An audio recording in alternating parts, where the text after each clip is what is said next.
Shalom sahabat Kalimatullah dimanapun berada. Apa kabar sahabat Kalimatullah semua? Saya berharap sahabat semua ada dalam keadaan sehat dan selalu di dalam pertolongan Tuhan kita Yesus Kristus. Terus dukung perkembangan channel ini dengan cara like, komen, dan subscribe.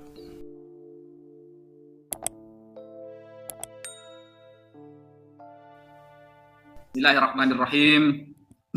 Gini Mas Edis ya, saya ajari sedikit bahasa Yunani Mas Edis. Kayaknya lebih tahu saya Yunani daripada Mas Edis ini. Kok bisa lebih pintar Islam tuh bahasa Yunani daripada X itu bukan bahasa Yunani, itu Romawi Dis. Betul. Itu Latin Romawi, saya bilang bukan tadi. Yunani. Jadi X Latin gitu. saya bilang tadi. Bukan Yunani itu. Yunani Bukan Romawi, itu Latin. Theos gitu tuh Yunani. Ya, Arche, Hologos itu Yunani. Kalau X itu Romawi namanya Dis. Ya, itu pertama ya. Yang kedua, kenapa saya tadi menjelaskan silsilah Yesus? Karena Anda kemana-mana tadi, Nabi Hud dikatakan fiktif lah, dikatakan nasabnya lah. Makanya saya jawab, apapun kullu ma kharaja min lisanika ujibu dzalika. Apapun yang keluar dari lisan kamu, saya akan menjawab hal itu. Gitu loh. Jadi saya jawab, Dis. Kemudian Zakaria. Kenapa ada yahnya? Kan begitu. Nah, itu kan bahasa di zaman Nabi Isa. Karena sezaman antara Nabi Isa dengan Nabi Zakaria. Sezaman, Dis. Di dalam literasi, Nabi Isa berbahasa Aramaik. Apakah ia itu kaitannya dengan Yahweh? Enggak, Dis. Enggak. Ini ya, bukan kata saya, Dis. Saya pakai rujukan, Dis. Ini, pakai rujukan. Sampai kan enggak ada rujukannya, Dis. Gitu loh. Sampai enggak ada rujukannya. Ini loh. Ini kena lagi kamu oleh Kristen Koptik ini ya. Turathul Kanisah Al-Qibtiyah. Ya, kajian gereja Koptik. Gak ada kaitannya di sini, Dis ya. Di sini ada bab namanya Al-Asma Al-Wasfiyah. Nama-nama sebagai sifat. Litamyizi ilahi Israel. Untuk membedakan ya Tuhannya Israel. Seperti apa? Yah ini. Wahakadha. Yah. Ilyun. Kalau di bahasa Arab kan apa menjadi apa? Al-Aliyu. Ada yahnya. Al-Aliyu. Kalau nasab dibaca Al-Aliyah. Yang maha luhur. Ini sifat. Sedangkan YHWH itu bukan sifat, Dis. YHWH itu, ini ya. Nih. YHWH itu adalah proper name. Saya ulangi lagi, Dis ya. YHWH itu proper name, nama diri. Dalam anggapan Anda.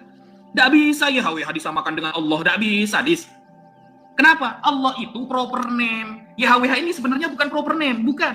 Karena YHWH ini adalah tetragramaton. Apa tetragramaton? Singkatan. Beberapa kata disingkat jadi YHWH. Kok lebih paham saya, Dis, daripada Anda? YHWH itu singkatan. Ye.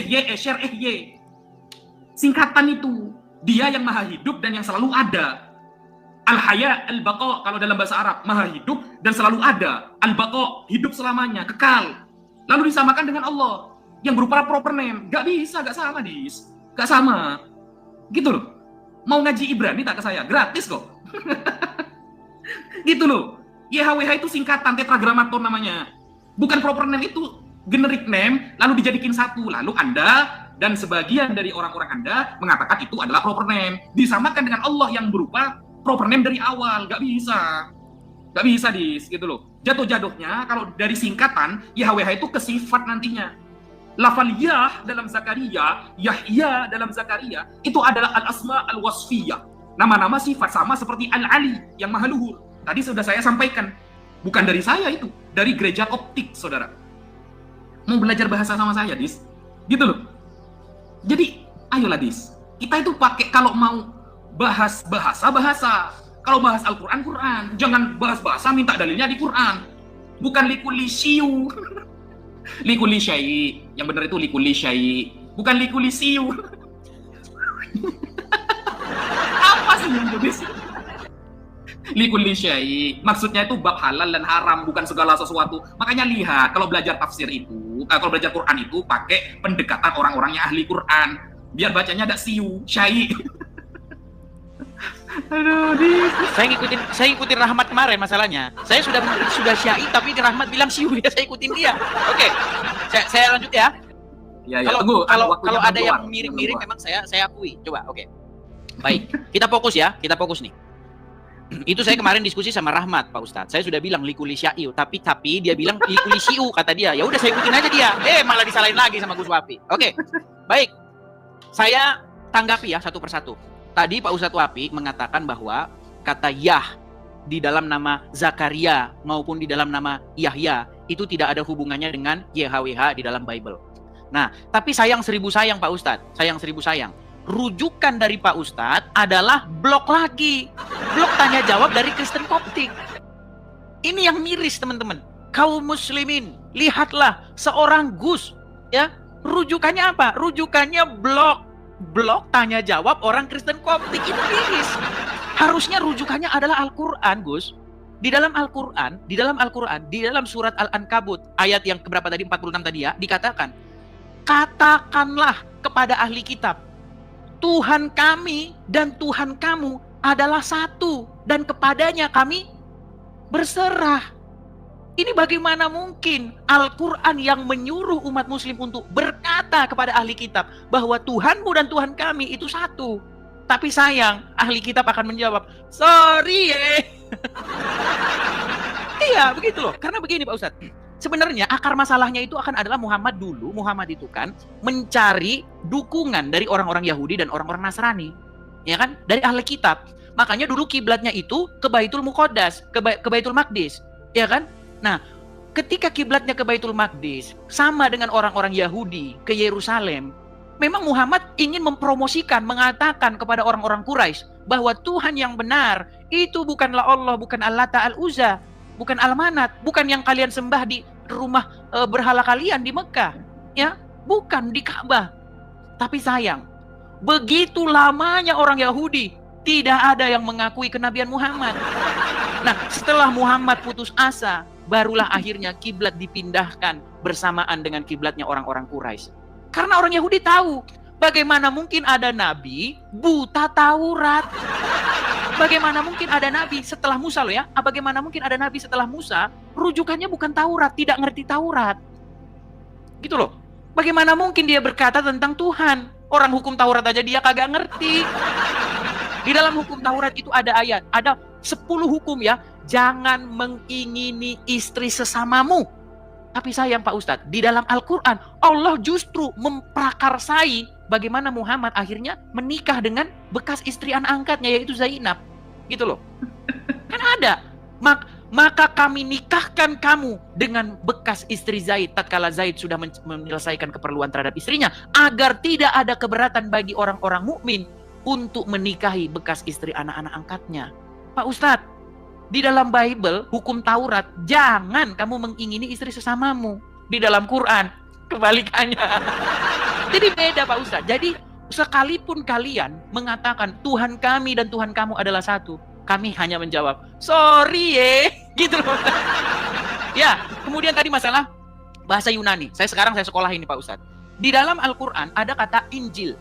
Dan Pak Ustadz sudah sering mengatakan, Gus Wafi, itu dirujuk, diturunkan dari bahasa Yunani, dari kata Euangelion yang artinya kabar baik. Sayang seribu sayang Pak Ustadz, Al-Quran atau bahasa Arab itu mempunyai kosakata yang sepadan dengan Euangelion, yaitu basyar, ya kan, kabar gembira. Makanya ada istilah yubashiruka innama ana rasulu li ahaba laki gulaman zakian. Yubashiruka, kami beritakan kepada kamu kabar gembira. Nah, basyar atau kabar gembira itu aturannya Injil itu bahasa Arabnya basyar, bukan jadi Injil. Gimana? Injil itu kan bahasa Yunani. Nah, sebenarnya secara tidak langsung Al-Quran telah mengiyakan bahwa Injil ditulis dalam bahasa Yunani. Demikian. Silakan. This. Berat ini. Salah lawan. Silakan. Oke, bismillahirrahmanirrahim. Ini kemana-mana ini ya. Temanya langsung kemana-mana. Pertanyaan saya gak ada yang dijawab. Tadi padahal tentang Yahya, tentang Yohanes sudah saya jawab. Tentang Zakaria sudah saya jawab. Tapi ketika saya meminta ya, perbandingan antara saya pakai data dis. Anda mau mengejek data saya dari Kristen Koptik misalnya, ini website resmi milik Kristen Koptik. Data Anda mana? Seharusnya sampai punya data pembanding Mas Edis. Sampai harus punya data pembanding. Enggak loh, ternyata di dalam Kristen Protestan seperti ini loh. Kristen Koptik salah, keren. Saya ajukan keren. Kalau kata yang Eliun sepadan dengan Al-Aliyu yang maha luhur, berbeda dengan YHWH yang tetragramaton, singkatan dari Yahya Esyar Yahya itu gak sama. Sampai punya datanya nih, keren. Tapi setelah saya sampaikan dari kalangan Kristen Koptik, websitenya resmi, sampai cuma menyalahkan websitenya. Sampai gak punya data pembanding di sana. Apa data pembanding Anda? Kalau antara dengan YHWH sama sekali gak ada kaitannya. Kan lucu gitu loh. Saya dari tadi pakai kata loh. Kemudian tadi mengait-ngaitkan Injil. Injil adalah evangelion yang sama dengan Al-Bashar. Bukan Al-Bashar, Dis. Al-Bashar itu Al-Bashar itu artinya manusia, bisa bermakna kulit, itu Bashar. Al-Bushro, maksud kamu itu Bushro mungkin, kabar baik. Bushro, yubashiru, nah mereka mengabarkan kabar baik. Bushro, Dis, bukan Bashar. Kalau Al-Bashar itu manusia artinya, Dis. Aduh, salah lawan saya. Kemudian, kata Injil diambil dari kata evangelion. Coba, saya pengen tahu, Dis. Injil dari evangelion. Ya, perubahan katanya coba tampilkan kepada saya. Perubahan kata dari Injil menjadi evangelion. Bukan evangelion, bukan evangelion cara bacanya. Ya, coba sampaikan. Kalau kata Injil di dalam Al-Qur'an, ya, kalau kita buka di dalam kamus Arab yang mengenai Al-Qur'an, kamus bahasa Arab untuk Al-Qur'an itu dari kata an-najlu wa huwal aslu. Pokok dari segala hukum. Pokok dari hukum-hukum yang terjadi saat itu di Bani Israel. Ada artinya, Dis. Ini saya tampilkan ya datanya ya. Pasti Coba sampean ajari saya ya. Ajari saya. Al-Injil ini kan bahasa, Dis. Al-Qur'an itu bukan kamus bahasa, Bro. Itu kitab suci. Saya mau nanya kalimat Injil bentukan dari menjadi evangelion di Bible juga ada. Coba sebutkan di Bible ada nggak? Kalimat Injil itu menjadi evangelion di Bible ada nggak? Nggak ada. Nggak ada, Dis, gitu. Karena itu ilmu bahasa. Alkitab al-munazzal ala Isa bin Maryam, kitab yang diturunkan kepada Nabi Isa bin Maryam alaihi wassalam. Wa huwa minan najl. Diambil dari kata an-najl wa huwal aslu. Artinya adalah pokok, asal. Al-Injil aslun li ulumin wa hikamin. Sebuah asal dari beberapa ilmu dan hikmah. Ada, Dis. Saya pakai data, Dis. Kalau Anda mengejek data saya, mana di Bible? Ada nggak di Bible, Dis? Kata Injil setelah menjadi Yunani dibentuk menjadi evangelion. Coba saya pengen tahu. Pengen tunjukkan kepada saya data Anda. Saya tunggu sampai Dajjal keluar 2 kali di sini. Saya pakai data loh. Saya mengatakan kullu ma kharaja min lisanika ujibu dzalika bidalilin sahih. Apapun yang keluar dari lisan Anda, saya akan menjawabnya dengan dalil yang sahih. Hakadza indana min ahli sunnati wal jamaah. Inilah mazhab ahli sunnah wal jamaah. Data dulu baru ngomong. Gitu. Bukan ngomong dulu datanya tahun depan, Dis, bukan. Gitu. Jadi tadi sampai Mas Edis menfitnah Nabi Muhammad, Saudara. Dengan mengatakan Nabi Muhammad menikahi wanita bekas Zaid bin Harithah. Padahal jelas di semua sejarah Zaid bin Harithah hanya anak angkat, bukan anak kandung Nabi. Pertama, ya, anak angkat, nggak ada hubungan nasab.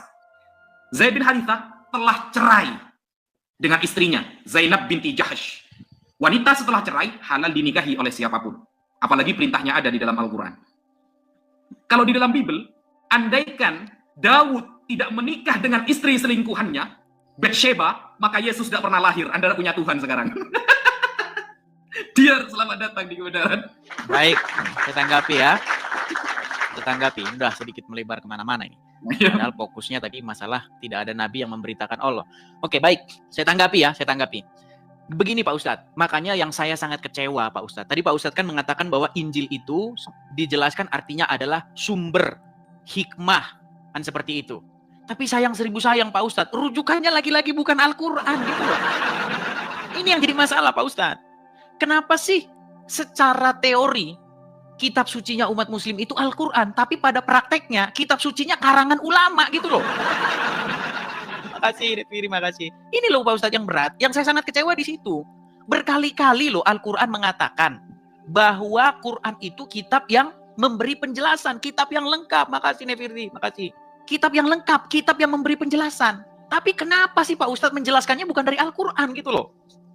Sebenarnya begini Pak Ustadz, seandainya Pak Ustadz itu merujuk kepada Al-Quran, diskusi kita ini akan lebih pendek, akan lebih ketemu arahnya, nggak kemana-mana gitu loh. Sekarang saya kasih contoh begini, Al-Quran mengatakan, kalau kamu ragu-ragu tentang apa yang kami wahyukan kepada kamu, tanya kepada orang-orang yang membaca kitab sebelum kamu. Al-Quran mengatakan, kami beriman kepada apa yang diturunkan kepada kamu dan kepada kami. Gitu loh, Al-Quran itu merujuk loh kepada Taurat dan Injil. Tapi sayang, kenapa yang dirujuk itu kitab karangan ulama? Gitu loh. Karena memang secara kaidah bahasa, kata Injil di dalam Al-Quran itu nggak bisa dijelaskan. Karena apa? Karena itu bukan bahasa Arab. Sama seperti begini loh. Ada orang Jawa nulis laporan dalam bahasa Jawa. Saiki aku melaporke bahwa Luhut bin Sarpanjaitan Arab berkunjung ke Surabaya. Bayangkan. Terus diterjemahkan. Ini memang bahasa Jawa memang, tapi Luhut bin Sarpanjaitannya itu nggak bisa dijelaskan pakai bahasa Jawa, nggak bisa. Karena asal usul dari Luhut bin Sarpanjaitan itu bukan dari tanah Jawa dan bukan bahasa Jawa. Jadi kalau memang ingin dipahami harus merujuk ke dari mana Luhut ini, kata Luhut ini berasal, gitu loh. Nah sekarang kalau kita mau menggunakan logika yang sehat, di dalam Al-Quran muncul kata Injil, muncul kata Taurat. Kata ini yang ngasih nama itu bukan orang Arab. Nggak mungkin dijelaskan pakai bahasa Arab. Itu namanya ngawur, Pak Ustaz. Sama kayak tadi itu loh. Masa nama Joko Susilo diterjemahkan menurut kaidah bahasa Batak? Ya meninggal kita. Nggak bisa gitu loh. Kata Taurat itu dilacak bahasa Ibraninya dari kata Torah. Artinya hukum, ketetapan, atau ajaran, pengajaran. Gitu loh. Kata Injil dilacak dari bahasa aslinya dari bahasa Yunani, dari Evangelion, berita gembira, kabar baik. Masa kata Injil, kata Taurat dijelaskan pakai kaidah bahasa Arab? Ini namanya menjelaskan nama Luhut, nama bahasa Batak pakai kaidah bahasa Jawa. Kita mikir yang logis-logis saja. Nah, kembali ke tema. Di dalam Al-Qur'an Allah berbicara kepada Musa, Innani anallah, sesungguhnya saya ini adalah Allah. Loh, itu kan ngomongnya bahasa Arab. Emangnya Allah ngomong sama Musa pakai bahasa Arab? Kan tidak. Orang Musa bukan bahasa Arab kok. Di dalam bahasa Ibrani, Musa itu bahasa aslinya itu Moshe. Artinya diambil dari air, menurut kaidah bahasa Mesir pada waktu itu. Karena dia lahir di Mesir, dibuang ke Sungai Nil. Ditarik dari air itu nama Moshe itu. Mau dijelaskan pakai bahasa Arab. Ya meninggal dunia kita Pak Ustadz. Kita nggak akademis lagi. Kita bukan diskusi akademis, namanya diskusi iman. Ya repot kalau diskusi iman. Diskusi iman itu nggak bisa. Iman biarlah iman. Yang kita bahas itu ranah yang ilmiah dan akademis. Nah coba, dengan bahasa apa Allah berbicara kepada Musa ketika dia mengatakan Innani anallah, sesungguhnya saya ini adalah Allah. Nah, coba, makanya mustahil ada nabi memberitakan nama Allah. Itu cuma Muhammad, Pak Ustadz. Silakan. Lawan berat. Silakan. Makasih teman-teman. Pusing kan? Udah pusing ya. Bintang-bintang di mana sinarmu? Silakan. Bismillahirrahmanirrahim. Kata Taurat artinya adalah hukum. Itu kurang tepat Mas Edis. Itu kalimat jadinya itu Mas Edis. Dari kata tor itu artinya cahaya. Aslinya artinya cahaya Mas Edis. Itu serapan kata. Loh, sampean jangan ngajari bahasa ke saya Mas Edis. Jadi kan ngajari bahasa. Torah ya, yang berarti instruksi atau sebuah hukum. Itu kalimat jadinya. Gitu loh. Kalau asal katanya itu bermakna cahaya. Gimana sih? Masa gitu aja gak tahu Mas Edis? Mau ngajari saya gitu loh. Gitu Mas Edis. Ya, ingat-ingat itu. Kemudian Mas Edis membahas perbincangan Allah dengan Nabi Musa tidak menggunakan bahasa Arab. Yang ngomong Nabi Musa sama Allah ngomong pakai bahasa Arab siapa? Al-Quran. Kan nggak ada. Nah, ini berarti kita harus dari awal guys ya. Kita harus dari awal jelaskan ini. Andaikan saya kembalikan kepada kitab Anda, pernahkah Yesus pakai bahasa Yunani ngomong?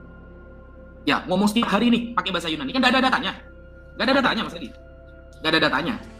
Lalu Mas Edis tadi mengatakan andaikan Wafi ini hanya pakai Quran saja, tidak pakai kitab para ulama. Ingat ya, saya garis bawahi Mas Edis. Tidak ada kitab suci di dunia ini yang kita harus bertanya kepada ahlinya kecuali hanya Quran. Sehingga gak ngawur kayak sampean penjelasannya. Yesus setiap hari ngomong bahasa Aramaik, perjanjian baru pakai Yunani. Bayangkan, pakai Yunani saudara. Dari mana istilah-istilah Yunani itu? Paulus, Theos, Kurios. Padahal setiap hari. Lalu kalau sampai mengatakan Nabi Muhammad gagal menyampaikan Islam, ingat ya, ingat Mas Edis, sampai sekarang tempat kelahiran Yesus itu mayoritas Islam loh. Cedia, selamat datang di kebenaran. Sampai detik ini di Bethlehem, mayoritas orangnya Islam. Ngapain Tuhan capek-capek turun, ternyata gak ada di kampungnya yang ikut dia. Ayo, sampai nanya ke Palestina itu ya, di daerah Bethlehem itu ya. Tanyakan agamanya itu mayoritas apa? Kristen, Pret. Nabi Muhammad diutus oleh Allah ke Arab, secepat kilat Allah jadikan bangsa Arab menjadi bangsa yang ilmiah. Sampai detik ini 90% lebih orang Arab mayoritasnya Islam. Sampai Indonesia, saudara, mayoritasnya Islam. Tapi Yesus datang ke daerah Palestina, sampai detik ini tetap Islam. Gimana nih? Kok gagal? Ini yang gagal siapa berarti? Nabi Muhammad apa Tuhan jenengan? Gitu loh. Tapi ketika Kristen datang ke Barat, Kristen datang ke Barat, Mas Edis, secepat kilat Barat langsung banyak jadi ateis. Barat itu banyak yang murtad jadi ateis. Datanya saya banyak itu. Ya, yang murtad jadi ateis banyak. Nggak kayak di Arab, sukses Nabi Muhammad, Mas Edis. Menjadi bangsa yang ilmiah sekarang. Sampai Islam pun di Indonesia tetap menjadi mayoritas. Bahkan terbanyak, saudara. Kok dibilang gagal? Gitu loh. Yang gagal ini siapa? Kok susah-susah turun toh ke dunia. Sampai, apa namanya itu, sampai menyerahkan dirinya disalib. Ternyata tetap bangsa Islam yang terbanyak. Yang gagal siapa kalau kayak gitu? Gitu loh Mas Edis. Quran menggunakan bahasa Arab. Itu diterangkan dalam surah Yusuf. Kenapa Al-Quran menggunakan bahasa Arab? La'allakum ta'qilun. Karena Quran ini turunnya ke Nabi Muhammad. Nabi Muhammad orang Arab, bukan orang Jawa. Andaikan Nabi Muhammad orang Jawa, ya pakai bahasa Jawa, Mas Edis. Nabi Muhammad orang Arab, turunnya pakai bahasa Arab. Makanya biar la'allakum ta'qilun, agar kalian paham. Yang susah, kitab sucinya turun di Israel, turun di Palestina, tapi ternyata mentok-mentok pakai bahasa Yunani. Kok bisa? Bahasa dari Tuhannya dikalahkan dengan bahasa internasional. Bukankah bahasa itu datang dari Tuhan? Kok bisa dikalahkan? Bahasa suci dari Tuhannya setiap hari disampaikan, jadi terjemahan. Terjemahannya pakai lafaz Allah lagi. Udah pakai Yahweh. Baik, kita tanggapi ya. Sayang sekali, sayang seribu sayang, Ustadz Wafi tidak menjelaskan tadi bahasa apa Allah berfirman kepada Muhammad, kepada Musa ya. Ini berat. Tidak dijelaskan tadi loh. Ya, tadi Ustadz Wafi menanyakan kepada saya, emang siapa yang mengatakan bahwa Allah berfirman kepada Musa dalam bahasa Arab? Loh, Al-Quran Pak Ustadz. Di dalam Al-Quran beberapa kali kita lihat narasi bahwa Allah bercakap-cakap dengan Musa. Ketika Musa ya, dia jalan di lembah tua, dia melihat api kan di situ. Lalu Allah berkata, "Innani anallah, sesungguhnya saya ini adalah Allah. Maka dirikanlah sholat untuk mengingat aku." Loh, Pak Ustadz kok meragukan bahwa Allah berfirman kepada Musa pakai bahasa Arab? Apakah bohong ayat itu yang mengatakan bahwa Allah berfirman kepada Musa pakai bahasa Arab? Nah, sayang seribu sayang, Ustadz Wafi sudah sedikit dia mengakui bahwa nggak benar. Sebenarnya ayat Quran itu nggak benar, tapi sayang, Gus Wafi takut sama jamaah. Kita tahu, dia takut sama jamaah. Dia takut ingin mengatakan, wahai kaum muslimin, kabar buruknya bahwa Al-Quran kita itu tidak benar, kaum muslimin. Karena apa? Karena sesungguhnya Allah tidak pernah berfirman kepada Musa di dalam bahasa Arab, sebab Musa bukan orang Arab. Makanya begini lagi, kembali lagi ke awal lagi. Kalau misalnya Pak Ustadz Wafi menanyakan, Gus Wafi menanyakan, bagaimana mungkin Yesus yang berbahasa Aram, sehari-hari berbahasa Aram? Loh, kok beritanya, kok pengabaran tentang dia dalam bahasa Yunani? Loh, masalahnya berita tentang Yesus itu nggak dikabarkan sama orang-orang lokal, dikabarkan sama orang-orang di internasional. Bahasa pada waktu itu bahasa Yunani, sama kayak begini loh Ustadz, sama kayak begini. Misalnya Ustadz kan asalnya dari Pulau Jawa nih, dari Madura, ya kan? Kalau Pak Ustadz hanya ngomong bahasa Madura, ya kan? Yang denger ya cuman kaum keluarga, gimana? Nah, gimana caranya biar go nasional? Harus dirubah ini harus kita terjemahin pakai bahasa Indonesia. Biar orang Bali denger, biar orang Batak denger, biar orang Jawa denger. Yuk, iya, harus diterjemahkan pakai bahasa yang lebih luas. Nah, kalau nanti sudah Indonesia, baru pakai bahasa Inggris. Biar semua orang tahu. Masalahnya Gus Wafi kan lama di Indo. Gus, keluar dari Batam nyebrang dikit aja, udah nggak berlaku bahasa Indonesia loh. Udah nggak berlaku. Keluar dari Batam, masuk Singapura, udah bahasanya udah Inggris. Masuk lagi, nyebrang lagi ke sono, nanti nyebrang lagi. Bahasanya jangan ngendok di tempat. Nah, begitu juga pemberitaan Injil, itu nggak ngendok di bahasa-bahasa Arab, bahasa Ibrani. Gitu loh. Nah, Pak Ustadz, makanya Pak Ustadz, ya, yang menjadi masalah begini. Kenapa? Tadi lagi bahas-bahas ke ateisme lagi. Kita nggak bahas ateisme loh. Nanti kalau kita ke Timur Tengah ya, survei membuktikan 50% orang Turki itu udah ateis. Iya. Lu. Coba baca itu.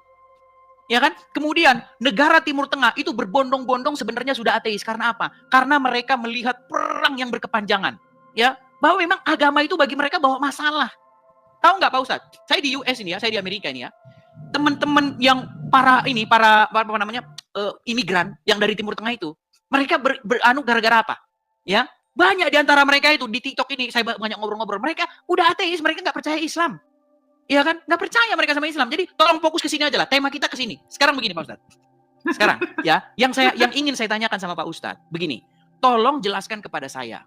Bagaimana mungkin Nabi Anda, nabinya umat Muslim Muhammad, memberitakan Tuhannya orang-orang Quraisy yang disembah oleh orang-orang Quraisy, yang dipakai oleh orang-orang Quraisy sebelum bahkan di masa fatrah mereka itu menyembah Allah. Di dalam Al-Quran itu ada satu pertanyaan. Jika kamu bertanya kepada mereka, siapakah penguasa langit dan bumi? Mereka akan menjawab Allah. Makanya Muhammad dan orang Quraisy itu saling setuju. Nah masalahnya begini, kenapa Tuhannya orang-orang Quraisy yang disembah di Makkah, di Ka'bah itu dipromosikan sebagai Tuhannya orang-orang Yahudi dan Nasrani? Yang berat. Inilah fitnah yang keji yang sampai sekarang masih dipercaya oleh Gus Wafi. Silakan. Berat. Makin pusing kita. Oke, bismillahirrahmanirrahim. Aduh, sepertinya diskusi kita agak berbobot ini, saudara. Berat. Saya dari tadi pakai data, tapi saya tidak menemukan satupun data yang ditampilkan oleh Mas Edis.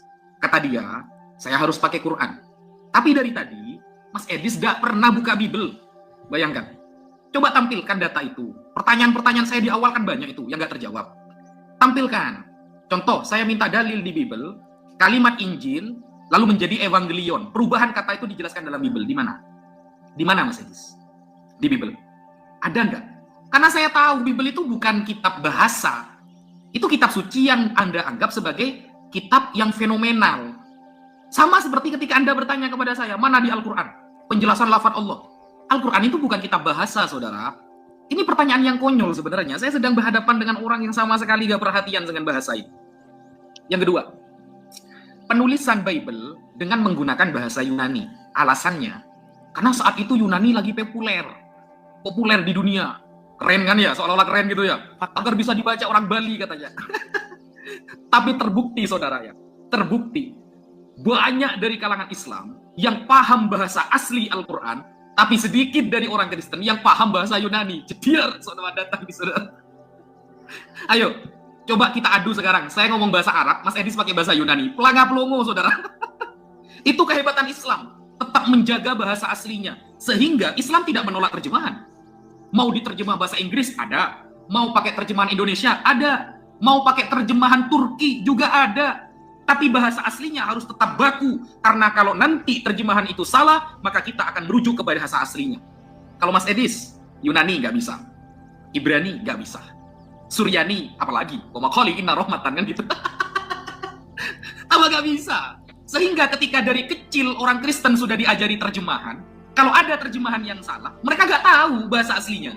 Karena bahasa aslinya pun sudah terjemahan.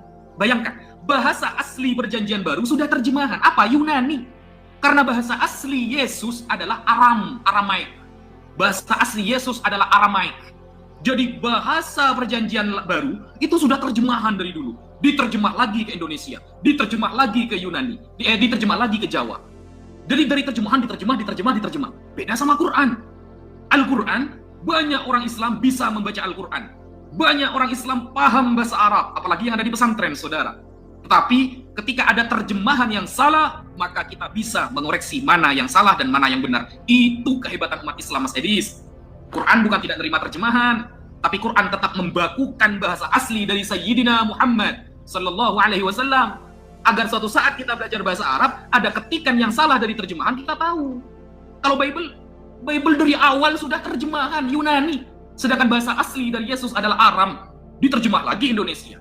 Bayangkan. Makanya Mas Edis adalah, mohon maaf, umat salah terjemahan.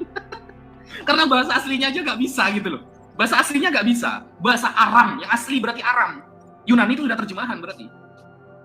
Jadi umat salah terjemahan ini susah kalau ngomong sama umat yang tahu teks asli.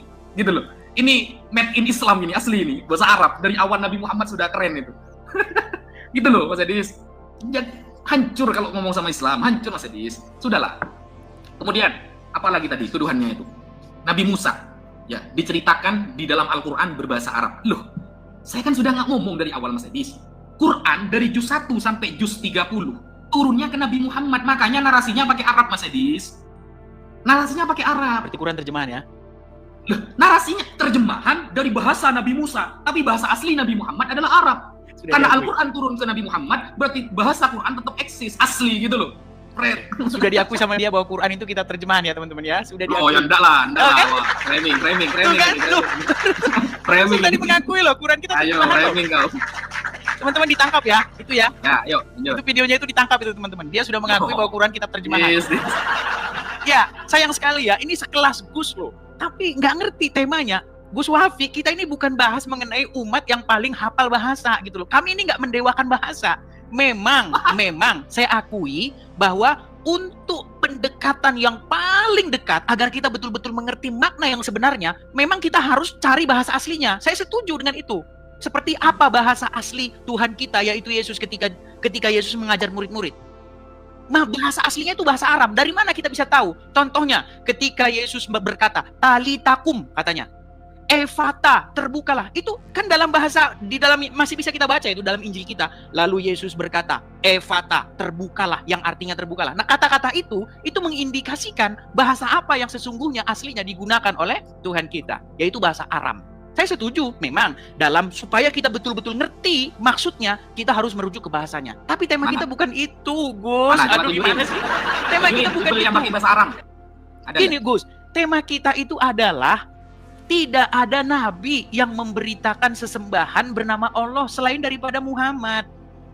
Nah, tadi kan Gus Wapi sudah mengatakan bahwa Allah menceritakan kepada Muhammad karena Muhammad orang Arab, tapi ini pun nanti saya bantah ya, saya bantah. Tapi saya ikuti dulu narasi Gus Wapi. Muhammad orang Arab, Allah ngasih tahu nih sama Muhammad bahwa dulu Musa, saya dulu pernah ngomong sama Musa, Innani anallah, sesungguhnya saya ini adalah Allah. Sekarang begini Pak Ustadz. Pak Ustadz di sini ada dalam satu dilema besar. Dilemanya begini. Ustadz Wapi mengakui bahwa itu hanyalah terjemahan ke dalam bahasa Arab. Ya kan? Bahwa Allah menerjemahkan kepada Muhammad bahasa Arabnya. Dulu memang kami nggak ngomongnya kami nggak bahasa Arab dulu ngomongnya. Tapi bahasa yang saya pakai dengan Musa. Tapi diterjemahkan ke dalam bahasa Arab bahwa sesungguhnya saya ini Allah. Nah begini Ustadz. Tolong terjemahin sama saya. Bagaimana sesungguhnya bahasa asli itu diucapkan sebelum diterjemahkan ke dalam bahasa Arab? Coba. Kan sesungguhnya saya ini Allah, inani anallah, itu kan bahasa Arab, terjemahan. Tolong, bahasa aslinya gimana dulu? Ah, meninggal nih kalau di sini. Dari sini nanti ketahuan bahwa sesungguhnya tidak pernah ada sesembahan bernama Allah sebelum abad ke-7. Nah masalahnya begini, kenapa sekarang teman-teman muslim dengan pedenya mengatakan para nabi menyembah Allah? Loh, emang ada gitu nabi-nabi yang orang Arab? Kan cuman Muhammad doang. Jadi begini loh Pak Ustadz, dulu ini coba disinggung Pak Ustadz, orang-orang Quraisy, ya pagan Quraisy Mekah, mereka itu kan menyembah Allah. Makanya beberapa kali itu mereka ditanya, jika kamu bertanya, siapakah penguasa langit dan bumi? Mereka akan menjawab Allah. Kan jelas tuh.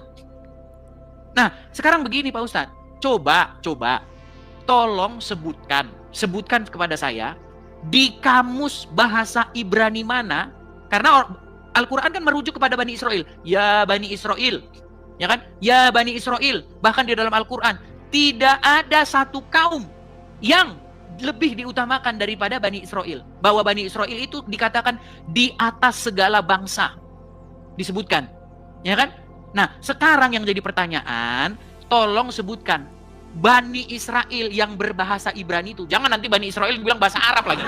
Bani Israel yang berbahasa Ibrani itu, tolong tunjukin di dalam kamus bahasa mereka muncul kata Allah barang satu kali pun. Agak ada. Dan nanti balik lagi ke Elohim. Elohim bukan Allah Pak Ustadz. Elohim itu sepadan dengan ilah, bukan Allah. Aduh. Ya, tolong silakan. Itu poin pentingnya. Ayo kembali ke tema. Ayo silakan Gus Wafi. Lelah nampaknya Gus Wafi. Salah lawan kan. Silakan. Bismillahirrahmanirrahim. Jadi teman-teman bisa menilai ya dari awal perdiskusian sampai detik ini, siapa yang nunjukin data, dan siapa yang hanya modal bertanya. Kan seperti itu ya. Saya dari awal minta Bible Perjanjian Baru dengan bahasa Aram yang asli. Katanya ada. Ada kan? Ada kan? Lalu kita bandingkan dengan nanti. Sama nggak? Itu akan menjadi poin. Kenapa saya bahas itu? Karena Anda di awal menyinggung tentang bahasa dalam Al-Quran. Andai kan Anda tidak menyinggung, saya tidak akan menyinggung bahasa dalam kitab suci. Anda menyinggung bahasa dalam Al-Quran seolah-olah Allah menyampaikan cerita Nabi Musa ketika Nabi Musa berbicara dengan Allah dengan bahasa Arab. Makanya saya minta sekarang, mana dalam bahasa Aramaik di dalam Bible Perjanjian Baru dari Yohanes sampai Wahyu? Coba. Lalu Anda mengatakan itu diterjemahkan bukan dari orang-orang lokal. Siapa yang terjemahkan? Marah. Saya pengen tahu. Yang nulis tentang Isa, Yesus itu siapa? Kalau bukan orang lokal. Murid-muridnya sendiri, dianggap murid ya. Anggaplah murid. Meskipun saya punya data, Yohanes bukan Yohanes yang menulis. Wahyu bukan Yohanes yang menulis. Saya punya data itu. Nantilah. Itu panjang nanti kalau di sana. Nah, lalu sampai mengatakan, Innani anallah. Ya. Jadi bahasa di dalam Al-Quran adalah bahasa Arab. Ketika menceritakan bahasa-bahasa Bani Israel, Al-Quran sudah menyampaikan bilisani qaumih. Allah ketika berfirman dengan para nabi itu dengan bilisani qaumih. Ketika menyampaikan wahyu kepada para nabi, maka wahyu yang turun dari Allah bilisani qaumih dengan bahasa yang dipaham oleh kaumnya. Wajar Al-Quran pakai bahasa Arab karena waktu itu turun untuk bangsa Arab. Gitu loh. Ketika Nabi Musa, ya bahasanya Ibrani, bro. Ada Musa menyuruh nyembah kepada Yesus? Ada di dalam Bible, ada gak? Gak ada. Gak ada sama sekali. Menyuruh menyembah kepada Theos, Nabi Musa. Ada gak? Gak ada loh. Saya ini lihat ya, saya perhatikan di dalam Bible ini. Semuanya, Bible sendiri menerjemahkan pakai lafaz Allah, saudara. Bayangkan. Bible sendiri menerjemahkan pakai lafaz Allah di dalam bahasa Arab. Andaikan Bible ini semuanya berbahasa Arab, maka terjemahan Tuhan yang disembah oleh Musa adalah Allah. Bukan Yesus. Bukan Yesus. Kenapa kok dari terjemah Yesus saja? Kan begitu, Dis. Nah, itu jawab, Dis. Jangan sampean dari tadi, dari awal, pertanyaan Anda selalu saya jawab pakai data, Mas Edis. Ya, selalu pakai data. Tapi ketika saya bertanya kepada Mas Edis, tidak satu pun dari Bible berbahasa Aramaik yang Anda tunjukkan. Ayo, coba kita buka Aramaik, Mas Edis. Buka, ya. Dengarkan saya ya. Buka Bible bahasa Aramaik, Perjanjian Baru. Lalu siapa Tuhan dalam Aramaik itu? Dibaca nanti. Siapa Tuhan dalam bahasa Aramaik? Gitu loh. Jadi antara saya ketika menyampaikan data sama seperti Anda nanti. Anda pakai data, saya pakai data gitu. Jangan kemudian Anda bertanya, Anda pakai data. Mana buktinya? Ibraninya mana? Loh, dari tadi saya minta gak dijawab loh. Ada nggak ada bahasa Aramaik itu? Kalau nggak ada bilang nggak ada, Mas Edis. Kalau ada bilang ada gitu loh. Karena begini, kalau Islam, Mas Edis ya, Islam, saya katakan sekali lagi, tidak ada kitab suci tentang bertanya kepada ahlinya kecuali hanya Islam. Islam itu fas'alu ahla dzikri in kuntum la ta'lamun. Kalau kamu tidak tahu tentang Al-Qur'an, maka bertanyalah kepada ahlinya. Karena Al-Qur'an berbahasa Arab, tanya kepada orang yang ahli bahasa Arab. Yang benar-benar mendalami ilmu Al-Qur'an. Tidak seperti Bible. Bible gak ada perintah seperti itu. Bertanyalah kepada bapak-bapak gereja kalau kalian tidak tahu. Maka wajar penafsiran berbagai di mana-mana. Ya, wajar. Masalah Tuhan tidak selesai-selesai sampai sekarang. Kenapa? Penafsirannya tidak dirujukan kepada orang yang ahli. Al-Quran, kita harus bertanya kepada ahlinya. Lalu Mas Edis mengatakan begini. Loh, buktinya Al-Quran mencontek disuruh Nabi Muhammad melihat kepada ahlul kitab. Nah, ini fatal lagi. Dia pakai surah Yunus, teman-teman. Pakai surah Yunus ini ya. Mas Edis itu hanya modal terjemahan. Saya katakan, Mas Edis kekuatannya terjemahan. Waduh, tinggal 5 detik ini. Ya, saya jawab setelah ini ya. Ini ada datanya. Maksud dari ayat surah Yunus, bertanyalah kepada ahlul kitab sebelum kamu, itu ditafsiri oleh Imam Ibnu Katsir, la asyukku wa la as'al. Nabi Muhammad tidak pernah bertanya dan tidak pernah ragu kepada Allah. Saya tampilkan datanya. Waktu habis. Baik. Ini kayaknya dia bundir ini kayaknya dia. Bundir. Oke, saya buktikan ya. Ya, Aramaik. Baik. Saya mulai dulu dari yang paling belakang biar yang paling fresh dulu ya. Bible Aramaiknya, itu tampakkan dulu siapa Tuhan itu. Ini waktu saya loh, Pak Ustadz. Sampai minta data. Aduh, kayaknya udah mulai kena ini mental. Pak Ustadz, sabar, ini waktu saya nih. Mas Edi nggak ngeluarin data sama sekali. Ini waktu saya loh, Pak Ustadz. Iya, mana ya coba. Iya, makanya biar saya jawab di satu persatu kan banyak okay. pertanyaannya. Makasih. Baik. Jadi tadi dia begini, hanya Quran yang mengatakan tanya kepada ahlinya, kata Al-Quran. Di dalam Bible nggak ada seperti itu. Dengan bangganya dia mengatakan demikian. Di dalam Bible puncak tertinggi pengetahuan itu adalah Tuhan sendiri. Makanya ada satu ayat yang mengatakan, siapakah yang ingin menjadi penasehatnya? Masa Tuhan mau ada penasehatnya? Dan ya, gini, lihat ya. Kalau kita serang omongannya Gus Wapi bilang begini, kalau kita tanya semua umat muslim, siapa ahlinya Al-Quran? Mereka akan menjawab, Nabi Muhammad, kata mereka. Tapi apa kata ayat Quran? Saya bukakan Quran surat Al-Maidah ayat yang ke-1. Hai orang-orang yang beriman. Ini tentang orang-orang yang mau tanya nih sama Muhammad. Janganlah kamu menanyakan kepada nabimu hal-hal yang jika diterangkan kepadamu akan menyusahkan kamu, dan jika kamu menanyakan di waktu Al-Quran itu diturunkan, niscaya akan diterangkan kepadamu, dan Allah memaafkan kamu tentang hal-hal itu. Allah Maha Pengampun, Maha Penyantun. Ini ada kata-kata begini, orang-orang yang beriman, jangan kamu bertanya kepada Nabi hal-hal yang jika diterangkan kepada kamu akan menyusahkan kamu. Loh, katanya suruh nanya sama Muhammad, giliran ditanya sama Muhammad, nanti katanya menyusahin kamu. Ini gimana nih Pak Ustadz? Masa suruh nanya sama Muhammad, tapi kalau nanti nanya sama Muhammad, nanti dijelasin malah makin susah. Yang ada Pak Ustadz, kalau dijelasin itu makin gampang. Ini dijelasin malah makin susah. Bilang aja Pak Ustadz, sesungguhnya Muhammad tiada mampu dan tiada sanggup. Gitu. Mana Bible Arameknya? Sebentar, ini waktu saya loh. Nampaknya ini berat ini, Pak Ustadz. Begini ya. Ngomong aja gak ada. Aduh, ini waktu saya. Aduh. Nampaknya udah mulai frontal ini. Waduh. Nampak udah raut-raut wajah. Waduh, berat ini, berat. Ngomong aja, siapa yang gak bisa ngomong? Gus Wapi, ini waktu saya, Gus. Waktu saya loh. Terima kasih teman-teman. Begini ya Gus Wapi ya. Bible Arameknya tambahkan. Loh, bagaimana mungkin Allah yang dia itu tempat bertanya malah suruh nanya ke orang lain? Ini gimana Al-Quran? Sebenarnya Al-Quran itu sudah menjawab kok. Bahkan Allah sendiri ngomentarin, bayangkan Quran mengomentari Al-Quran bahwa di dalam Al-Quran itu ada ayat-ayat yang nggak bisa dipahami, yang disebutkan sebagai ayat-ayat mutasyabihat, ya, bahwa di dalam Al-Quran tersebut ada ayat-ayat yang mutasyabihat yang tidak seorang pun mengerti takwilnya kecuali Allah. Dan orang-orang yang bertakwa, berilmu berkata, kami beriman, bukan kami paham, kami beriman bahwa ada ayat-ayat yang mutasyabihat. Nah sekarang begini, kalau umat muslim ditanya, apa arti alif lam mim? Meninggal dunia, nggak ada yang tahu.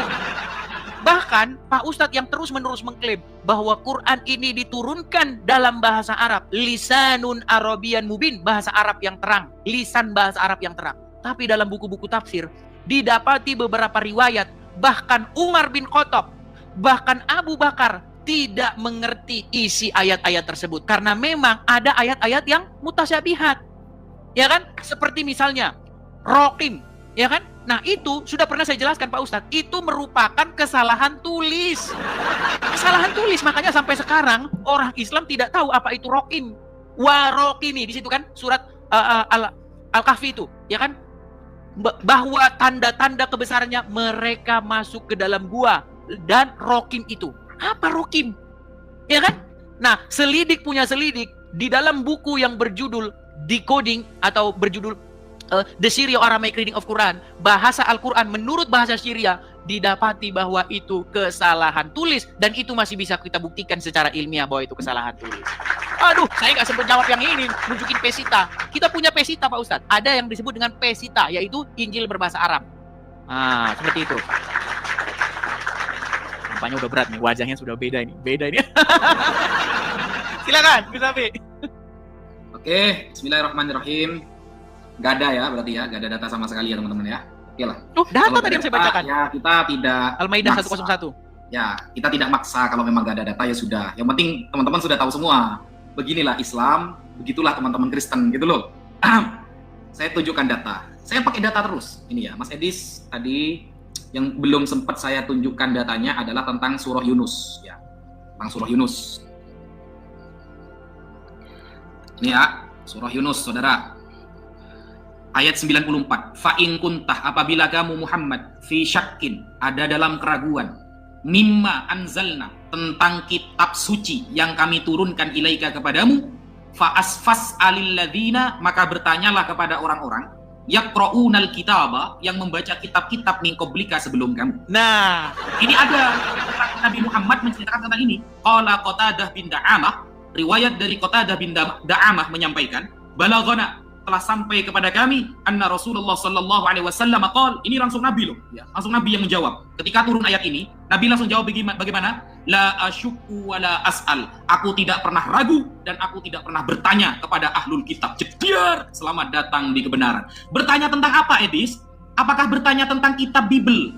Apakah bertanya tentang perjanjian baru, perjanjian lama? Tidak, saudara, tidak. Wa kadza qala Ibnu Abbas, begitu juga mengatakan sahabat Abdullah bin Abbas, wa Sa'id bin Jubair dan Sa'id bin Jubair, wal Hasan al-Basri dan Hasan al-Basri, wa hadza, ayat ini fihi tathbitun lil ummah, untuk menetapkan kepada umat Islam, wa i'lamun lahum, dan pengumuman kepada umat Islam, anna sifata nabiyihim sallallahu alaihi wasallam mawjudah fil kutubil mutaqaddimah, bahwa sifat-sifat Nabi Muhammad telah tertulis di dalam kitab-kitab terdahulu, di aidi ahli kitab, di tangan-tangan ahli kitab. Jediar, selamat datang saudara di kebenaran. Berarti Nabi Muhammad bukan disuruh nanya Bible, Dis. Allah sudah mengatakan kepada Nabi Muhammad, di dalam kitab-kitab terdahulu itu ada sifat-sifat dia, ada sifat-sifat tentang Nabi, bahwa Nabi telah dinubuatkan akan hadir di Arab menjadi Nabi yang rahmatan lil alamin. Itu yang disuruh nanya oleh Allah, bukan tentang Bible, bukan. Lalu tadi Mas Edis mengait-ngaitkan dengan ayat mutasyabihat. Ada ayat ya di dalam Al-Quran itu, saudara, ini ya, kita buka ayatnya ya, surah Ali Imran ya, Ali Imran itu ya, saudara, Ali Imran, sebentar, Ali Imran ayat 7 ayat 7 ya. Ini ya, ini kata ini sini ya, ayat 7 ini. Huwallazi anzala 'alaikal kitaba minhu ayatum muhkamat. Allah yang menurunkan kepadamu Muhammad Al-Qur'an yang isinya ada ayat-ayat muhkamat. Hunna ummul kitab. Ayat muhkamat ini menjadi pokok Al-Qur'an. Wa ukharu mutasyabihat. Dan yang selain muhkamat ada juga di dalam Al-Qur'an ayat mutasyabihat. فَأَمَّا الَّذِينَ فِي قُلُوبِهِمْ زَيْغٌ فَيَتَّبِعُونَ مَا تَشَابَهَ مِنْهُ. Adapun orang-orang yang di dalam hatinya condong kepada kesesatan, maka mereka akan mengikuti mutasyabihat itu, ibtigha al-fitnah, untuk menfitnah, wabtigha ta'wilih, dan mencari-cari takwilnya. Ingat ya, orang yang hatinya tersesat. Tadi yang sering ngungkit-ngungkit mutasyabihat siapa? Mas Edis. Jediar. Berarti Mas Edis dikabarkan oleh Al-Quran tersesat. Wa ma ya'lamu ta'wilahu illallah. Tidak ada yang tahu takwilnya kecuali hanya Allah. Warrasikhuna fil ilmi, dan orang-orang yang mendalam ilmunya. Orang-orang yang mendalam ilmunya. Kita buktikan, saudara. Katanya kalau orang Islam ditanyakan makna alif lam mim akan pingsan katanya. Pret. Ini ya, kitab Al-Itqan fi Ulumil Quran yang ditulis oleh Al-Imam As-Suyuti, saudara. Di sini diterangkan, wa minal mutasyabih, termasuk ayat mutasyabihat, awailus suwar, itu adalah awal-awal surat. Di sini ada riwayat, wa khadha fi ma'naha akharun fa akhraja Ibnu Abi Hatim wa ghairuhu min tariqi Abi Dhuha Ani bin Abbas. Ini ya, sahabat Abdullah bin Abbas, terkenal sahabat yang alim, didoakan oleh Rasulullah. Fi qaulihi alif lam mim. Apa makna alif lam mim? Qala anallahu a'lam. Akulah Allah yang lebih tahu. Jediar. Oke. Saudara. Oke, baik, kita tanggapi ya. Kita tanggapi. Baik. Ayo, datanya mana? Baik, saya catat semua ya. Mic-nya mana, saudara? Baik. Jadi pertama-pertama Pak Ustadz, lagi-lagi ya, sangat-sangat mengecewakan. Ketika Al-Quran mempromosikan, memproklamirkan bahwa Quran adalah kitab yang menjelaskan segala sesuatu, lagi-lagi tidak satu pun muslim menggunakan Al-Quran sebagai rujukannya. Ini sangat berat, saudara. Kenapa? Karena di situ ada kata-kata, jika kamu ragu-ragu, tanya kepada ahli kitab. Nah, apa yang dilakukan umat muslim? Jika mereka menemui keraguan di dalam Al-Quran, mereka tanya kepada orang-orang yang sesudah Muhammad. Kepada kitab Al-Imam As-Suyuti, kepada kitab Ibnu Katsir, kepada kitab ini, kepada kitab itu. Karang-karangan yang muncul sesudah Al-Quran. Padahal Al-Quran berkata, jika kamu ragu-ragu tentang apa yang diturunkan kepada kamu, tanya orang-orang yang membaca kitab sebelum kamu. Sebelum. Berapa kali? Makanya saya katakan, sungguh Ustadz Wafi termasuk orang-orang yang suka membolak-balikkan Al-Quran Nur Karim. Kenapa? Al-Quran memerintahkan, saudara, bahwa Al-Quran membenarkan kitab sebelumnya, bukan sesudahnya. Apa yang dilakukan umat muslim? Umat muslim malah menyalahkan kitab sebelumnya dan membenarkan kitab sesudahnya, yaitu kitab Al-Imam As-Suyuti. Ini berat, saudara-saudara. Ya kan? Bahkan kalau kita membaca Al-Quran dengan sungguh-sungguh dikatakan bahwa jika mereka bertanya kepadamu tentang yaumil akhir, tentang hari kiamat, maka katakanlah pengetahuan tentang hari kiamat itu hanyalah di sisi Allah, dan hari kiamat itu boleh jadi sudah dekat. Boleh jadi sudah dekat, kata orang-orang saudara kita ini, ya kan? Al-KTP yang sudah masuk Kristen lagi, ya kan? Ya kan? Nah, sementara kalau di dalam kitabnya sesudah Al-Qur'an, Muhammad malah tahu hari kiamat hari Jumat. Gimana nih Pak Ustaz? Menurut Quran, kalau orang bertanya tentang yaumil akhir, hari penghakiman, hari kiamat, bilang hanya Allah yang tahu. Tapi menurut kitab-kitab sesudah Al-Quran, yaitu kitab Sahih Bukhari, Sahih Muslim, Muhammad tahu hari kiamat hari Jumat. Muhammad tidak menjalankan perintah Al-Quran. Itu akibat umat Muslim lebih percaya kepada kitab-kitab sesudah Al-Quran, bukan kitab-kitab sebelum Al-Quran. Kemudian yang kedua, sudah dinubuatkan sifat-sifatnya di dalam kitab-kitab sebelumnya. Rujukannya mana? Rujukannya harus kitab-kitab sebelumnya. Masa rujukannya kitab-kitab sesudahnya? Ini gimana sih? Di dalam Al-Quran disebutkan, mereka ahli kitab, orang Yahudi dan orang Nasrani, mengenal Muhammad seperti mereka mengenal anak mereka sendiri. Lalu kenapa umat Muslim tidak tanya tentang Muhammad kepada ahli kitab yang mengenal seperti anak mereka sendiri? Mereka malah tanya kepada kitab-kitab sesudahnya lagi. Kitab-kitab karangan Al-Imam As-Suyuti, kitab-kitab tafsir, kitab-kitab ulama ini, ulama itu, syekh ini, syekh itu. Semuanya kitab-kitab sesudah Al-Quran. Bagaimana mungkin mereka lebih mengenal Muhammad lebih daripada orang-orang Yahudi dan Nasrani? Akibatnya apa? Akibatnya sifat-sifat kenabian itu adalah ada tompel di bahunya. Ini sungguh keji, saudara-saudara. Dari mana jalan ceritanya di dalam kitab-kitab Taurat? Ya, bahwa ada ciri-ciri Nabi itu tompel. Aduh, masa ciri-ciri Nabi tompel sebesar mangkok? Gimana nih Pak Ustadz? Makanya saya bilang, tolong Pak Ustadz, jangan berhentilah menyesatkan kaum muslimin yang awam-awam dengan kitab-kitab sesudah Al-Quran. Padahal Al-Quran sendiri memerintahkan untuk beriman kepada kitab-kitab sesudah Al-Quran. Ya kan? Kemudian, sekarang intinya begini Pak Ustadz. Intinya yang mau saya sampaikan kepada kalian, kalian itu membaca Al-Quran sambil terbalik. Karena apa? Karena Quran memerintahkan beriman kepada kitab-kitab sebelum Al-Quran. Tapi karena bacanya sambil koprol, maka kalian beriman kepada kitab-kitab yang sesudah Al-Quran. Sungguh terlalu. Silakan. Profesor Kiai Haji Quraisy Shihab, seorang cendekiawan muslim, terkemuka menekankan pentingnya memilih ustadz yang tidak memaki-maki dalam dakwahnya. Quraisy Shihab mengingatkan bahwa dakwah adalah ajakan kepada kebaikan yang harus disampaikan dengan cara yang baik pula. Ia menekankan pentingnya mencontoh akhlak Nabi Muhammad SAW yang selalu lemah lembut dalam menyampaikan ajaran Islam. Mengutip sabda Nabi Muhammad, barang siapa yang beriman kepada Allah dan hari akhir, hendaklah ia berkata baik atau diam. Ayahanda presenter Najwa Shihab menegaskan bahwa ini adalah pedoman penting bagi para pendakwah. Kata-kata yang baik dan penuh hikmah lebih efektif dalam menyentuh hati dan menggerakkan orang untuk berubah ke arah yang lebih baik. Dalam dakwah, seringkali ditemukan penceramah yang menggunakan kata-kata yang keras dengan alasan untuk menegur atau mengingatkan umat. Namun, Profesor Quraisy Shihab mengingatkan bahwa cara ini justru bisa menimbulkan antipati dan menjauhkan orang dari ajaran agama Islam yang seharusnya penuh kasih sayang dan rahmat. Menukil Islam.co, Quraisy Shihab menjelaskan hal yang menarik ketika ditanya seseorang terkait kriteria ustadz yang tepat untuk dijadikan panutan atau sebagai penceramah. Mantan rektor lain sekarang UIN, Syarif Hidayatullah Jakarta, ini menjelaskan dengan penuh kasih ibarat seorang bapak menasihati anaknya. Pilihlah ustadz yang menganut paham moderat. Anda tidak akan mendengar makian tutur mantan Menteri Agama ke-16 masa Presiden Soeharto ini. Quraisy Shihab menjelaskan bahwa ustadz yang wasatiyah akan terbuka untuk dikritik dan tidak fanatik dengan satu pandangan dan menilai pandangan yang orang lain salah.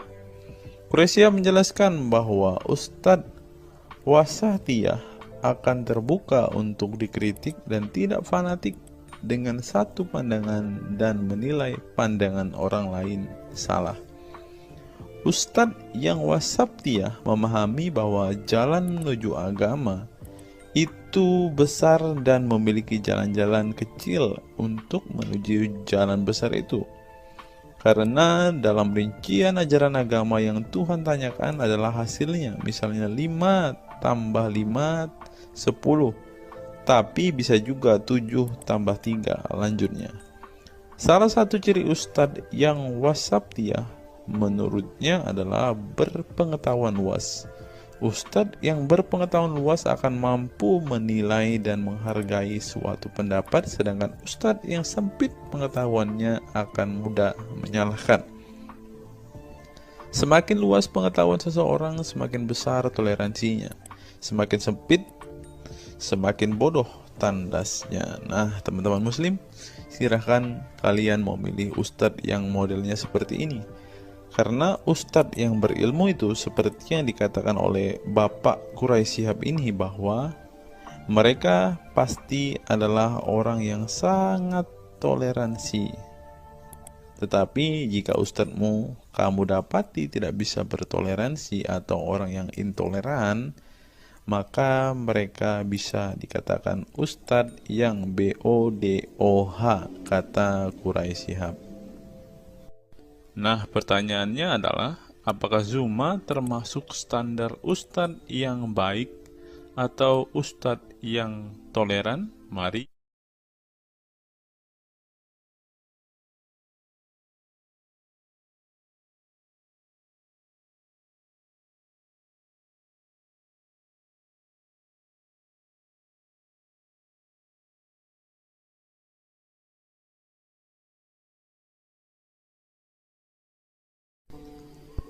Google, mengapa Rasulullah disebut sebagai nabi penutup? Apa alasannya? Alasannya mengapa Nabi SAW disebut Rasul terakhir adalah karena Allah SWT telah menunjukkan langsung sebagai penutup para nabi dan rasul. Hal ini tercantum dalam Al-Quran yang merupakan firman Allah. Di sini dituliskan, mengapa Muhammad atau Nabi SAW disebut Nabi terakhir? Mari kita baca ya. Katamul Anbiya merupakan salah satu julukan Nabi Muhammad yang berarti penutup para nabi, sesuai dengan firman Allah SAW dalam surat Al-Ashab ayat 40 yang berbunyi, artinya Muhammad itu sekali-sekali bukanlah bapak dari seorang laki-laki di antara kamu, tetapi dia adalah Rasul Allah dan penutup nabi-nabi, dan adalah Allah Maha mengetahui segala sesuatu. Nabi Muhammad SAW merupakan nabi terakhir yang Allah utus untuk menyempurnakan agama-agama sebelumnya. Al-Quran merupakan kitab Allah yang menyempurnakan kitab-kitab sebelumnya, sehingga tidak perlu ada kitab lain karena Al-Quran merupakan kitab Allah yang menyempurnakan kitab-kitab sebelumnya, sehingga tidak perlu ada kitab lain karena Al-Quran sebagai kitab terakhir. Maka dapat diartikan bahwa tidak ada lagi nabi setelah Nabi Muhammad SAW. Nabi Muhammad SAW sebagai nabi terakhir juga didukung dengan dalil lainnya, yaitu surat Al-Sab 61 ayat 6. Dan ingatlah ketika Isa bin Maryam berkata, "Hai Bani Israel, sesungguhnya aku adalah utusan Allah kepadamu, membenarkan kitab sebelumku, yaitu Taurat, yang memberikan kabar gembira dengan datangnya seorang Rasul yang akan datang sesudahku, yang namanya Ahmad, dalam tanda kurung Muhammad." Menurut Syekh Al-Zairi dalam kitab Al-Jawahir dan Al-Qalamiyah, alasan kenapa Nabi Muhammad SAW dijadikan nabi terakhir adalah hikmah terputusnya para nabi itu untuk menyeru umat manusia agar beribadah kepada Allah, menunjukkan mereka ke jalan yang lurus dalam urusan kehidupan duniawi dan ukrawi, memberitahu kepada mereka tentang hal-hal yang tidak dapat dicapai oleh penglihatan mereka. dan memberitahu keadaan yang pemikiran mereka belum sampai dan menetapkan dalil yang meyakinkan serta menghilangkan syubhat keserupaan yang tidak benar.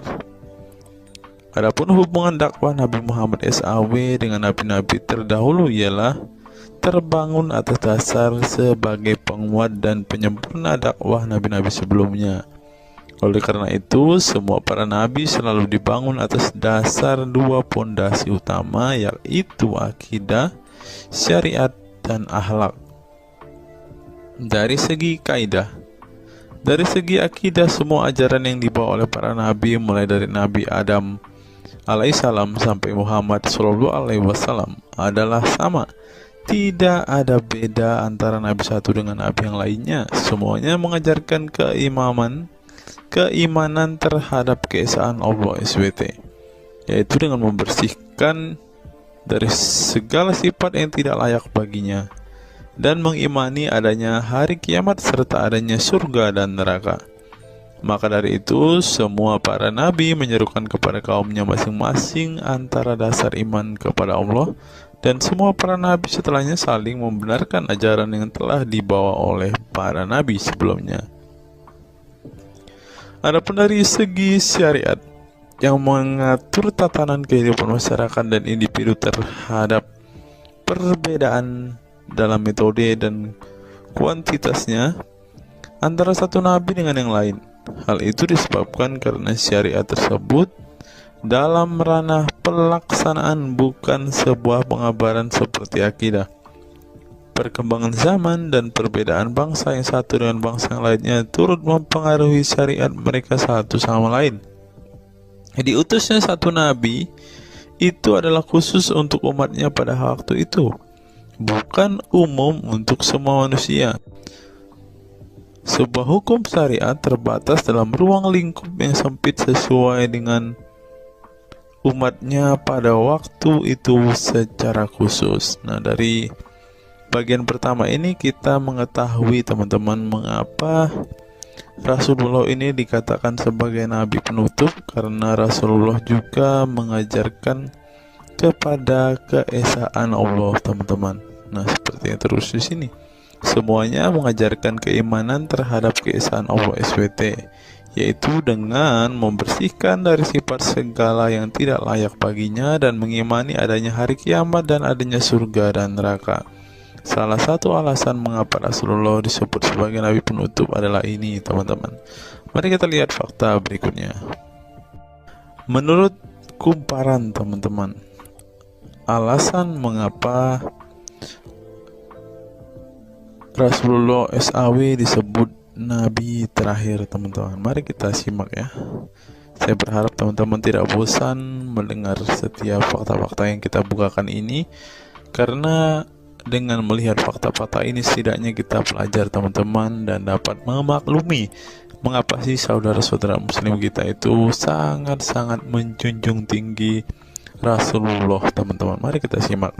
Nabi Muhammad SAW adalah nabi yang ke-25 dalam Al-Quran. Sebagai umat Islam, kita diwajibkan mempercayai bahwa tidak ada rasul lain setelah kematian Nabi Muhammad SAW. Sebenarnya, mengapa Nabi SAW disebut rasul terakhir? Bukan tanpa alasan Allah SWT memilih Nabi Muhammad SAW sebagai rasul terakhir, sehingga kita dilarang untuk mempercayai bahwa adanya rasul setelah Nabi Muhammad SAW meninggal dunia, bahkan sampai memiliki cara pandang berbeda dengan beliau.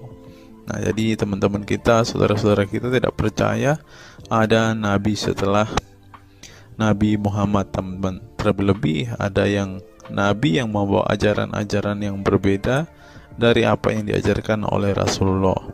Berikutnya, alasan dibalik Nabi Muhammad SAW disebut rasul terakhir. Nabi Muhammad SAW ditunjuk menjadi rasul terakhir Allah SWT dan mendapatkan Al-Quran yang merupakan kitab sempurna dari kitab-kitab sebelumnya. Nah, mereka percaya juga kitab mereka adalah kitab yang paling sempurna, karena kitab-kitab sebelumnya tidak sempurna, maka disempurnakan oleh Al-Quran, teman-teman. Artinya, wahyu yang sudah diterima Nabi Muhammad SAW sudah terputus sejak beliau meninggal dunia. Ibnu Katsir menjelaskan, ini merupakan nikmat Allah Subhanahu wa taala yang terbesar atas umat ini. Allah Subhanahu wa taala telah menyempurnakan untuk mereka agama mereka, sehingga mereka tidak lagi membutuhkan agama selain agama mereka. Mereka tidak pula membutuhkan nabi selain nabi mereka. Oleh karena itu, Allah Subhanahu wa taala menjadikannya sebagai penutup para nabi. Allah Subhanahu wa taala mengutus beliau kepada manusia dan kepada jin. Nah, jadi teman-teman, Rasulullah juga bukan hanya dikirim kepada umat muslim, kepada manusia-manusia yang percaya dan memutuskan untuk memeluk agama Islam saat ini, ternyata juga kepada para jin, teman-teman. Allah Subhanahu wa taala berfirman, artinya Muhammad itu sekali-kali bukanlah bapak dari seorang laki-laki di antara kamu, tetapi dia adalah Rasulullah dan penutup nabi-nabi, dan adalah Allah Maha mengetahui segala sesuatu. Dikutip dari buku situs-situs dalam Al-Quran oleh Syarifuddin El-Fikri, para ahli bahasa memberikan makna terhadap kata ma dalam surat Al-Ahzab ayat 40 dengan al-istitsaku wal ma'u, yang artinya memastikan dan menolak sesuatu. Sehingga Al-Quran menyebutkan bahwa Nabi Muhammad SAW sebagai khatam an-nabiyin, artinya pasti tidak ragu beliau seorang nabi terakhir dan menolak orang mengaku di kemudian hari. Adapun alasan dibalik Nabi Muhammad SAW sebagai Rasul terakhir dijelaskan oleh Syekh Al-Zairi dalam Al-Jawahir Al-Kalamiyah. Sebenarnya Nabi kita Muhammad dikatakan sebagai penutup para nabi itu hanya karena sesungguhnya hikmat terputusnya para nabi itu menyeru umat manusia agar beribadah kepada Allah, menunjukkan mereka ke jalan yang lurus dalam urusan kehidupan duniawi dan ukhrawi, memberitahu kepada mereka tentang hal-hal yang tidak dapat dicapai oleh penglihatan mereka, dan memberitahu keadaan yang pemikiran mereka belum sampai, dan menetapkan dalil yang meyakinkan serta menghilangkan syubhat-syubhat keserupaan-keserupaan yang tidak benar. Karena itu, umat manusia tidak memerlukan lagi kepada nabi sesudah Nabi Muhammad, sebab syariatnya telah mencapai batas kesempurnaan. Dan dari alasan inilah tampak jelas tentang rahasia terusnya beliau untuk seluruh umat manusia, dan keberadaan beliau sebagai manusia yang paling utama dalam segi fisik serta halaknya. Demikianlah penjelasan singkat mengenai Nabi Muhammad SAW sebagai Rasul terakhir. Semoga dengan mengetahuinya dapat menambah meneladani beliau sebagai sosok yang sempurna. Yang perlu diingat, jangan menghujat ya teman-teman. Mengutip sindonews.com, inilah ke-10 keistimewaan Rasulullah. Yang pertama, air liur Rasulullah menjadi obat. Dari Sahl bin Sa'ad berkata, saat Rasulullah dan para sahabat akan berperang di Khaibar, Rasulullah bersabda bahwa ia akan memberikan bendera kepada seorang pria yang cinta dan dicintai oleh Allah dan Rasulnya, dan Allah akan memberikan kemenangan. Rasulullah mencari Sayyidina Ali, akan tetapi para sahabat mengatakan bahwa Ali sedang mengalami sakit mata. Rasulullah memerintah para sahabat untuk mendatangkan Ali kepada beliau. Kemudian Rasulullah meludahi kedua matanya dan mendoakannya. Seketika itu sakit matanya sembuh seakan-akan tidak ada bekas sakit sebelumnya. Kemudian sahabat Khalid bin Ali mengaku pernah digigit kalajengking di kakinya. Lalu Nabi meludahi kakinya dan mengusapnya. Seketika hilang sakit dan berhenti darahnya keluar. Khalid bin Ali mengatakan, aku digigit oleh kalajengking ketika aku di dekat Nabi Muhammad, lalu beliau meludahi kakiku dan mengusapnya. Yang kedua, rambut beliau membawa berkah. Sahabat Khalid bin Walid radhiyallahu anhu tak pernah kalah di medan perang. Di setiap perang, Khalid selalu meraih kemenangan dan membuat nyali musuh ketakutan. Ternyata penyebabnya tak lepas dari keberkahan rambut Nabi Muhammad yang selalu dia bawa ketika perang. Rambut beliau juga dijadikan sebagai obat bagi orang sakit. Yang ketiga, keringat Nabi Muhammad menjadi minyak wangi. Anas bin Malik menceritakan keberkahan keringat Nabi Muhammad sebagai minyak wangi. Beliau mengatakan, Nabi masuk ke rumah kami dan beliau qailullah, tidur siang di tempat kami. Ketika tidur itu, Nabi berkeringat, kemudian ibuku datang membawa botol dan keringat Nabi Muhammad ditampung ke dalam botol itu. Kemudian ketika Nabi bangun dari tidurnya, beliau bertanya kepada ibuku, "Wahai Ummu Sulaim, apa yang sedang engkau perbuat?" Ummu Sulaim mengatakan, "Ini keringatmu wahai Rasulullah, aku jadikan minyak wangi dan ini adalah minyak wangi yang paling wangi." Yang keempat, tidak memiliki bayangan. Asyadid Muhammad bin Alawi Al-Maliki dalam kitabnya Mafahim Yazid Antus Hahaha menyebut di antara kekhususan Nabi Muhammad adalah tidak memiliki bayangan. Karena memang beliau adalah cahaya dan cahaya tidak pernah memiliki bayangan. Nabi tidak memiliki bayangan meskipun ada sinar matahari. Ini didukung oleh doa Nabi yang meminta kepada Allah untuk dijadikan sebagai cahaya. Hal ini disebutkan oleh Imam Muslim dalam hadis yang menjelaskan tentang bacaan Nabi dalam doa sujudnya. Ya Allah, jadikanlah di dalam hatiku cahaya, di pendengaranku cahaya, dalam penglihatanku cahaya, di sebelah kananku cahaya, di sebelah kiriku juga cahaya, di depanku cahaya, dan di belakangku cahaya, serta di atasku cahaya, juga di bawahku cahaya, dan jadikanlah untukku cahaya. Dalam riwayat lain juga disebutkan, jadikanlah aku cahaya. Yang kelima, tidak pernah menguap. Dalam kitab Al-Qashais Al-Kubra, Imam Asyuyuti menyebutkan riwayat Nabi Muhammad yang sepanjang hayat tidak pernah menguap. Ditakris oleh Imam Al-Bukhari dalam kitabnya Al-Tariq dan juga Ibnu Abi Saibah dalam Musannafnya, dan dari Isa Ibnu Sa'ad dari Yazid bin Al-Asham, beliau berkata bahwa Nabi Muhammad tidak pernah menguap sama sekali. Yang keenam, hati beliau tidak pernah tidur. Keistimewaan lainnya adalah kedua mata beliau tertidur, namun tidak demikian dengan hati beliau. Suatu waktu Nabi Muhammad pernah ditanya oleh istrinya Sayyidah Aisyah tentang tidurnya selepas sholat witir. "Wahai Rasulullah, apakah engkau tidur setelah sholat witir?" Beliau menjawab, "Betul Aisyah, sesungguhnya mataku tertidur dan tetapi hatiku tidak pernah tidur." Ini sejalan dengan apa yang disebutkan beliau bahwa para nabi tidaklah tidur kecuali hanya mata mereka saja yang terpejam. Hati mereka tidak pernah tidur dari berzikir kepada Allah Ta'ala. Dan begitu juga para nabi tidur hanya matanya saja, sedangkan hatinya tidak pernah tidur. Yang ketujuh, jubah beliau sembuhkan orang sakit.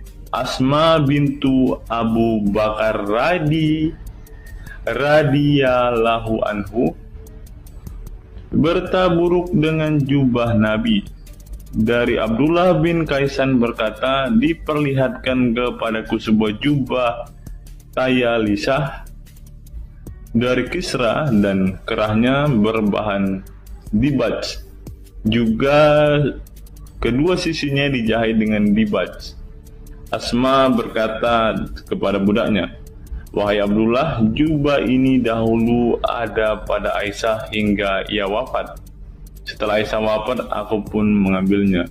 Dulu Rasulullah sering memakai jubah ini. Kami pun biasa mencuci jubah ini dengan air untuk menyembuhkan orang yang sakit." 8. Darah bekam Nabi diminum sahabat. Darah Rasulullah benar-benar barokah. sahabat Abdullah bin Zubair radhiyallahu anhu pernah meminum darah Nabi. Diceritakan Abdullah datang kepada Rasulullah ketika beliau sedang berbekam. Setelah Rasulullah selesai, maka beliau memberikan darah berbekam itu sambil berkata, "Pergilah dan sembunyikan darah ini dari manusia." Maka aku pergi dan meminum darah itu. Selepas itu aku mendatangi Rasulullah kembali. Lalu Rasulullah bertanya, "Apa yang kamu lakukan?" Abdullah menjawab, "Aku sudah sembunyikan darah itu di tempat yang tidak boleh dilihat oleh manusia." Baginda Nabi berkata lagi, "Jangan-jangan kamu telah meminumnya?" Beliau menjawab, "Ya, aku telah meminumnya, wahai Rasulullah."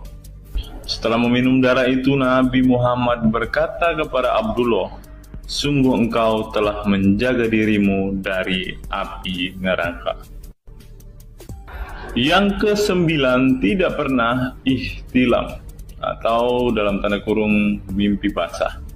Ihtilam adalah keluarnya air mani karena sebab mimpi atau fantasi. Di Indonesia sering disebut dengan mimpi basah. Dan itu tidak pernah terjadi pada Nabi Muhammad. Dalam kitab hadis Al-Mu'jam Al-Kabir, Imam At-Tabarani mengeluarkan sebuah riwayat dari Ibnu Abbas bahwasannya Nabi Muhammad tidak pernah ihtilam atau mimpi basah. Yang ke-10 yang terakhir, teman-teman, dapat melihat dan mendengarkan ringkihan langit. Dari sahabat Abu Dzar, Nabi Muhammad bersabda, "Sesungguhnya aku melihat apa yang kalian tidak lihat, dan aku mendengar apa yang kalian tidak dengar, ringkihan langit. Dan memang pantas langit bersuara ringkih, karena di setiap jarak 4 jari di langit ada malaikat yang menaruh keningnya dan sujud kepada Allah.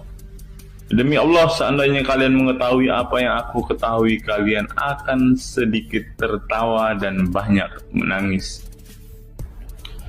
Keistimewaan lain dari Nabi Muhammad disebutkan ketika beliau buang air tidak ada bekasnya sama sekali. Dalam kata lain, semua kotoran beliau ditelan bumi, tak sedikit pun yang tertinggal. Beliau juga mampu melihat ke belakang dengan jelas sebagaimana beliau melihat ke depan. Itulah ke-10 keistimewaan Nabi Muhammad yang juga menjadi bukti kenabian beliau. Rasulullah adalah manusia sebagaimana umatnya, akan tetapi Allah menjadikan beliau sebagai manusia yang tidak seperti manusia pada umumnya.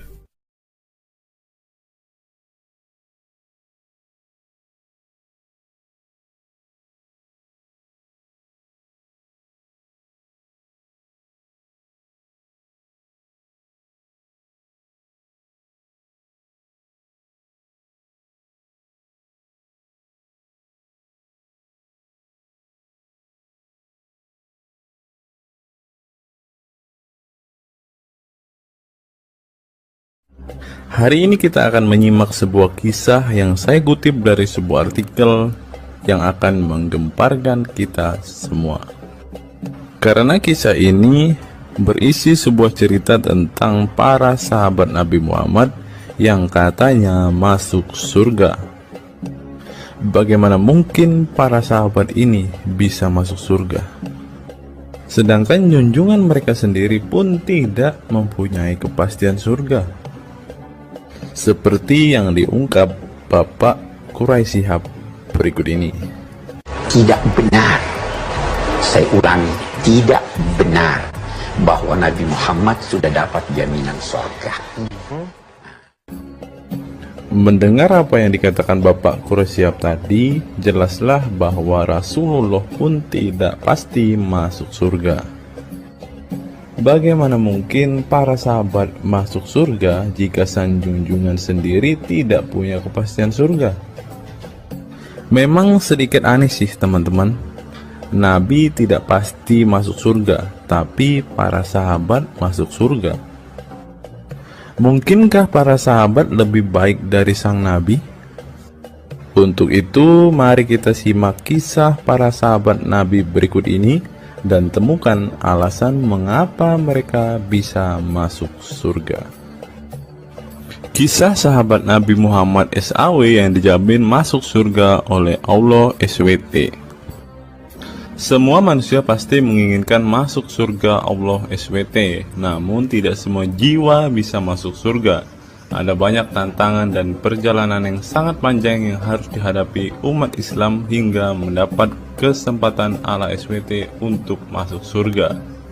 Itu juga belum tentu langsung masuk surga. Mungkin harus ke neraka untuk menghapus dosa-dosa terlebih dahulu.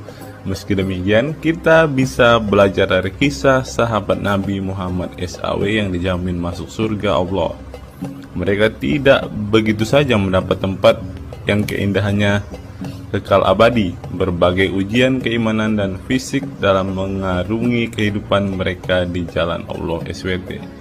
Siapa sajakah sahabat Nabi SAW yang dijamin masuk surga? Simak selengkapnya dalam ulasan berikut ini. Kisah sahabat Nabi Muhammad SAW yang dijamin masuk surga. Dalam sebuah hadis terdapat 10 sahabat Nabi SAW yang masuk surga. Hadis tersebut berasal dari Abdurrahman bin Auf radhiyallahu anhu. Ia berkata, Rasulullah Shallallahu Alaihi Wasallam bersabda, adapun kisah 10 sahabat Nabi yang dijamin masuk surga yang dikutip dari buku biografi 10 sahabat Nabi yang dijamin masuk surga karya Sujai Fadil 2020. Yang pertama, Abu Bakar As-Siddiq. Abu Bakar As-Siddiq dikenal sebagai manusia terbaik setelah Nabi Muhammad SAW. Beliaulah orang pertama yang beriman kepada Nabi SAW, menemaninya dan membenarkan perkataannya. Ketika Nabi Muhammad SAW meninggal dunia, beliaulah yang dipilih menjadi imam dan melanjutkan kepemimpinan sebagai khalifah. Yang kedua, Umar bin Khattab. Sahabat Nabi Muhammad SAW selanjutnya yang dijamin masuk surga adalah Umar bin Khattab. Dedikasi beliau kepada agama Islam sangatlah besar. Walaupun sebelum ia memutuskan untuk beriman kepada Nabi Muhammad SAW, ia ingin membunuhnya. Setelah masuk agama Islam, Umar bin Khattab menjadi orang yang paling berani dan mendapat gelar Al-Furuq yang memiliki arti pembeda antara yang benar dan yang salah. Yang ketiga, Utsman bin Affan. Utsman bin Affan merupakan saudagar kaya raya, namun kekayaan tersebut tidak membuatnya sombong, namun kebalikannya. Utsman menggunakan hartanya untuk zakat, sedekah, dan infak. Setelah meninggalnya Umar bin Khattab, beliau melanjutkan kepemimpinannya dan juga melanjutkan tugas untuk menyusun mushaf Al-Quran. Yang keempat, Ali bin Abi Thalib. Ali bin Abi Thalib merupakan sepupu dari Nabi Muhammad SAW, sehingga beliau banyak belajar Islam dari usianya sejak kecil. Ali bin Abi Thalib pernah ditinggal Nabi Muhammad SAW saat perang Tabuk untuk menjaga para wanita dan anak-anak. Setelah meninggalnya Utsman bin Affan, beliau meneruskan kepemimpinannya. Namun di masa kepemimpinannya banyak sekali pertentangan dan perpecahan kelompok dengan pemikiran masing-masing. Talhah bin Ubaidillah. Meski tak seterkenal para khulafaur rasyidin, namun beliau merupakan sosok perlindung bagi Nabi Muhammad dalam perang Uhud dengan menangkis anak panah dengan tangannya hingga kehilangan jari-jarinya. Selain itu, Talhah bin Ubaidillah disanjung karena kebaikan hati dan sedekah beliau. Yang keenam, Zubair bin Awam. Zubair bin Awam merupakan orang pertama yang berani mencabut pedangnya di jalan Allah SWT saat ia menduga ada orang musyrik yang sewenang-wenang kepada Nabi Muhammad SWT. Perjuangannya untuk masuk ke Islam tidaklah mudah. Beliau sempat disiksa oleh pamannya sendiri agar tidak mengikut Nabi Muhammad SAW. Yang ketujuh, Abdurrahman bin Auf. Abdurrahman bin Auf merupakan seorang saudagar yang kaya raya. Walaupun seorang yang berlimpah harta, beliau banyak menggunakan hartanya untuk kaum muslimin. Ketika mendengar bahwa dirinya akan masuk surga, Abdurrahman bin Auf khawatir apakah layak masuk surga dan merasa dirinya bukanlah siapa-siapa. Yang kedelapan, Sa'ad bin Abi Waqqas. Sa'ad bin Abi Waqqas merupakan paman Nabi Muhammad SAW dari ibunya. Ketika mendengar Islam di Mekah, Sa'ad langsung menghampiri Nabi Muhammad SAW untuk beriman kepada Allah SWT dan Rasulnya. Sa'ad bin Abi Waqqas merupakan orang pertama yang meletakkan anak panah di jalan Allah SWT. Beliau juga dipilih menjadi komandan perang Qadisiyah dan diangkat menjadi gubernur Kufah di masa kepemimpinan Utsman bin Affan. Yang kesembilan, Sa'id bin Zaid. Apabila seseorang yang mampu membuat Umar bin Khattab yang keras bisa masuk ke dalam Islam, beliau adalah Sa'id bin Zaid dan istrinya Fatimah bin Khattab. Beliau mengadakan pertemuan di Darul Arqam dan sebelumnya menyampaikan dakwah di dalamnya. Sa'id bin Zaid tidak pernah absen dari peristiwa penting dan peperangan bersama Nabi Muhammad SAW kecuali di perang Badar. Yang ke-10, Abu Ubaidah bin Zarah. Abu Ubaidah bin Zarah merupakan seorang sahabat Nabi Muhammad yang lemah lembut namun cekatan. Beliau termasuk salah satu generasi pertama yang masuk Islam. Ketika perang Uhud, 2 gigi depannya copot, malah tampilan dirinya makin bagus. Giginya ompong dikarenakan ia mencabut 2 rantai yang masuk melalui lubang kancing topi besi di wajah Nabi Muhammad SAW karena terkena tebasan. Dari 10 kisah tadi, semua sahabat Nabi itu terkenal dengan perbuatan baiknya. Apakah standar umat muslim masuk surga adalah dengan berbuat baik? Perbuatan baik tentu tidak dapat menyelamatkan. Seorang ustadz pernah berkata seperti ini.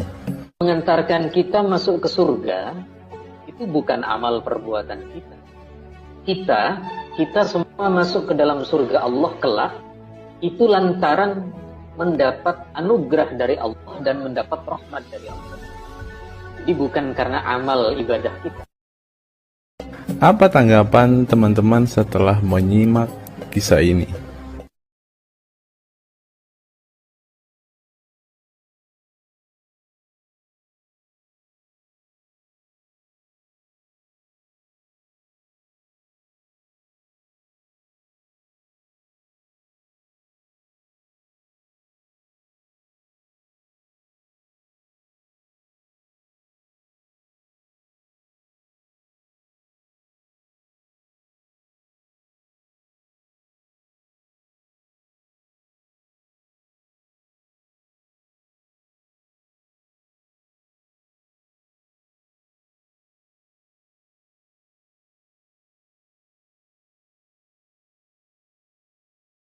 Saya teringat dengan satu perkataan seorang ustadz, teman-teman. Ustadz ini mengatakan bahwa memang benar saudara-saudara muslim kita itu hanya suka membaca Al-Quran, suka berbahasa Arab, tetapi pada kenyataannya mereka ini, teman-teman, ternyata adalah orang-orang yang tidak paham sama sekali dengan apa yang mereka baca, teman-teman.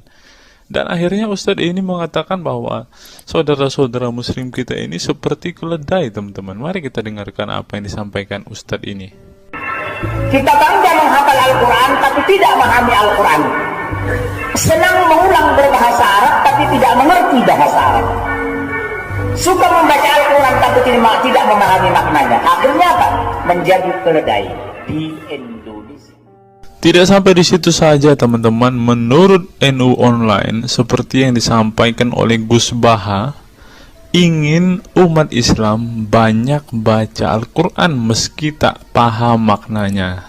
Teman-teman bisa baca sendiri ya judul artikel ini. Artikel ini mengatakan seorang Gus ingin umatnya itu semua umatnya dia ingin bahwa mereka harus mau dan rajin membaca Al-Quran, teman-teman.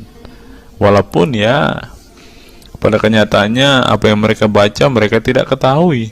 Apa yang mereka baca mereka tidak tahu maknanya, teman-teman. Mari kita dengarkan dan lihat apa isi dari artikel yang diransir oleh NU Online ini, teman-teman. Jakarta NU Online. Rais Syuriah Pengurus Besar Nahdlatul Ulama PBNU Kiai Haji Ahmad Bahaudin Nur Salim yang biasa dikenal dengan Gus Baha mengingatkan umat muslim atau umat Islam untuk memperbanyak membaca Al-Quran meski tidak memahami maknanya. Waduh, gak bahaya kah ini?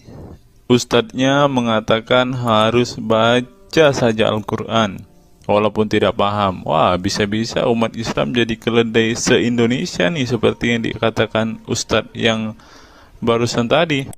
Karena semuanya disuruh baca, disuruh hafal, tidak peduli tahu atau tidak arti dan maknanya. Aduh, gimana ini teman-teman? Sebagai kitab suci, Al-Quran harus lebih dekat dengan umat Islam. Cara mendekatinya bisa dengan mempelajari dan memahami kandungan Al-Quran atau membacanya. Membaca Al-Quran lebih bernilai ibadah, terutama di bulan suci Ramadan.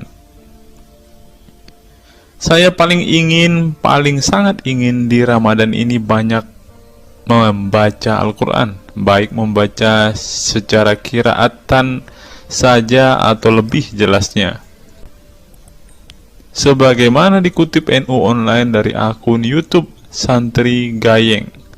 Menurut Gus Baha, membaca Al-Quran tidak harus menunggu paham arti dan tafsirnya. Sebab membaca Al-Quran dari huruf ke huruf sudah bernilai ibadah. Meskipun seorang yang membacanya itu tidak paham arti dan maknanya. Terlebih ketika membaca dan kemudian menjadikan isi Al-Quran sebagai bimbingan hidup. Gus Baha mencoba melogikakan orang yang membaca Al-Quran tetapi tidak memahami maknanya. Ia menjelaskan ketika seseorang membaca Al-Quran dan tidak paham maknanya, maka seseorang itu hanya menyibukkan diri dengan kalamullah. Hal ini menurut Gus Baha sesuatu yang baik. Tetapi Ustadz yang tadi mengatakan kalau hanya bisa membaca tetapi tidak ngerti maknanya, mereka sama dengan keledai di Indonesia. Nah, sekarang umat muslim bingung nih harus ngikutin yang mana, mau jadi keledai atau hanya menjadi pembaca tetapi tidak tahu apa-apa nih. Lanjut teman-teman. Efek dari kesibukan dengan kalamullah itu pasti tidak melakukan maksiat. Tetapi kalau kita melihat ya, kalau ada satu contoh kasus yang terjadi di pesantren kemarin kan teman-teman, di artikel yang kita baca sebelumnya, bahwa kejadian atau hal yang bersangkut paut dengan maksiat ini terjadi di dalam pondok pesantren teman-teman. Bagaimana ini Gus Baha? Kalau Anda mengatakan bahwa ketika orang sibuk dengan membaca Al-Quran dengan kesibukan membaca kalamullah dan bisa terhindar dari melakukan hal-hal maksiat, tapi kok di pondok pesantren malah terjadi maksiat nih Gus Baha, bagaimana ini? Lanjut, saya beri contoh, meskipun membaca saja dan tidak paham artinya itu tetap baik. Ada orang yang semalaman itu duduk bersama keluarga, ngobrol ringan tentang masa lalu, cerita lucunya atau lucunya anaknya. Pada malam itu ditulis oleh malaikat bahwa keluarga ini tidak maksiat, tidak dugem, tidak narkoba, dan tidak ke tempat maksiat, jelasnya. Gus Baha mengatakan keberkahan dari seorang muslim atau muslimah menyibukkan diri bercengkrama bersama keluarga, asik guyon dengan teman dan tetangga adalah tidak melakukan maksiat dan tidak macam-macam, apalagi jika saat itu membaca Al-Quran. Hal ini sesuai dengan kajian ilmu usul fikih yang dipelajari Gus Baha dari Al-Makfurlah Kiai Haji Maimun Zubair. Ia menegaskan bahwa di antara kebaikan agama Islam adalah meninggalkan itu adalah pekerjaan yang tidak butuh modal. Gus Baha menjelaskan, apabila seseorang ingin mendapat pahala sholat, maka harus sholat. Kalau ingin mendapat pahala haji, maka harus haji. Namun ada kebaikan yang tidak perlu modal, yaitu meninggalkan kemungkaran. Caranya cukup meninggalkan hal-hal yang dilarang Allah. Cara meninggalkan kemungkaran bisa dengan bercengkrama dengan keluarga, baca Al-Quran, bercanda dengan teman, dan hal positif lainnya. Sehingga kalau ada orang yang tanya, kenapa baca Al-Quran meskipun tidak paham itu dapat pahala? Satu, karena itu kalamullah. Kedua, sebagai kebaikan itu adalah meninggalkan kemaksiatan. Meninggalkan itu bisa dilakukan dengan hal-hal mudah. Ini pentingnya ngaji. Saya ngaji usul fikih dengan Kai Haji Maemun, abahnya Gus Yasin, katanya. Gus Baha mengaku sejak kecil ia sudah terbiasa membaca dan mempelajari Al-Quran, bahkan hingga saat ini.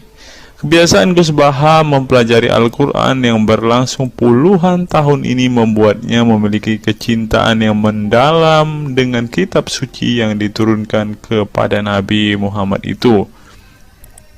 Ia juga membaca banyak literatur klasik maupun modern untuk memahami Al-Quran. Kemudian melakukan diskusi dengan banyak pakar Al-Quran dari berbagai daerah dan negara tentang berbagai tema. Tetapi syukur-syukur bacanya Al-Quran itu paham. Artinya paham sesuai dengan kapasitas masing-masing. Saya mulai kecil hingga sekarang masih ngaji Al-Quran, masih belajar, juga masih terus mencari ilmu. Ucap pengasuh pondok pesantren Tahfidzul Quran LP3 IA Rembang, Jawa Tengah itu.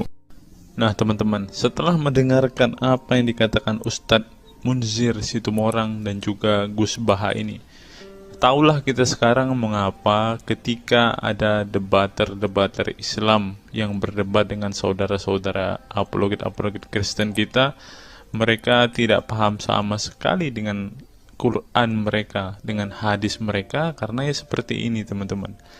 Membaca Al-Quran, menghafal Al-Quran itu adalah sebuah ibadah bagi kepercayaan mereka teman-teman. Walaupun mereka tidak paham apa yang mereka baca, walaupun mereka tidak mengerti sama sekali apa yang mereka baca teman-teman, yang penting dibaca saja, itu adalah sebuah amal baik. Nah teman-teman, kita belajar bahwa ketika apologet Kristen berdebat dengan para apologet Islam atau dengan para polemikus Muslim, inilah yang terjadi teman-teman. Mereka tidak paham sama sekali ketika mereka ditanya isi hadis dan Qur'annya. Karena pada intinya atau pada kenyataannya, seperti pengakuan dua ustadz ini tadi, bahwa memang benar umat muslim itu hanya senang membaca, hanya suka membaca, hanya suka mengimani, tetapi tidak paham sama sekali dengan apa yang mereka baca dan imani teman-teman. Sebagai contoh teman-teman, kita kalau melihat perdebatan antara Gurunda Zuma dengan apologet-apologet Kristen ya, ketika Zuma ditanyakan ayat-ayat Al-Quran atau hadis-hadisnya, Zuma pasti tidak pernah menjelaskan ayat dan hadis itu teman-teman. Alasannya ya kita tahu ya, sekarang ternyata memang Zuma pun ternyata hanya hafal, hanya suka membaca, tetapi tidak paham dan tidak mengerti sama sekali dengan apa yang mereka baca dan hafalkan teman-teman. Ya, jadi kita bisa ambil kesimpulan bahwa orang-orang model seperti ini sama seperti keledai di Indonesia, seperti yang diungkapkan oleh Ustadz Munzir Situmorang tadi teman-teman.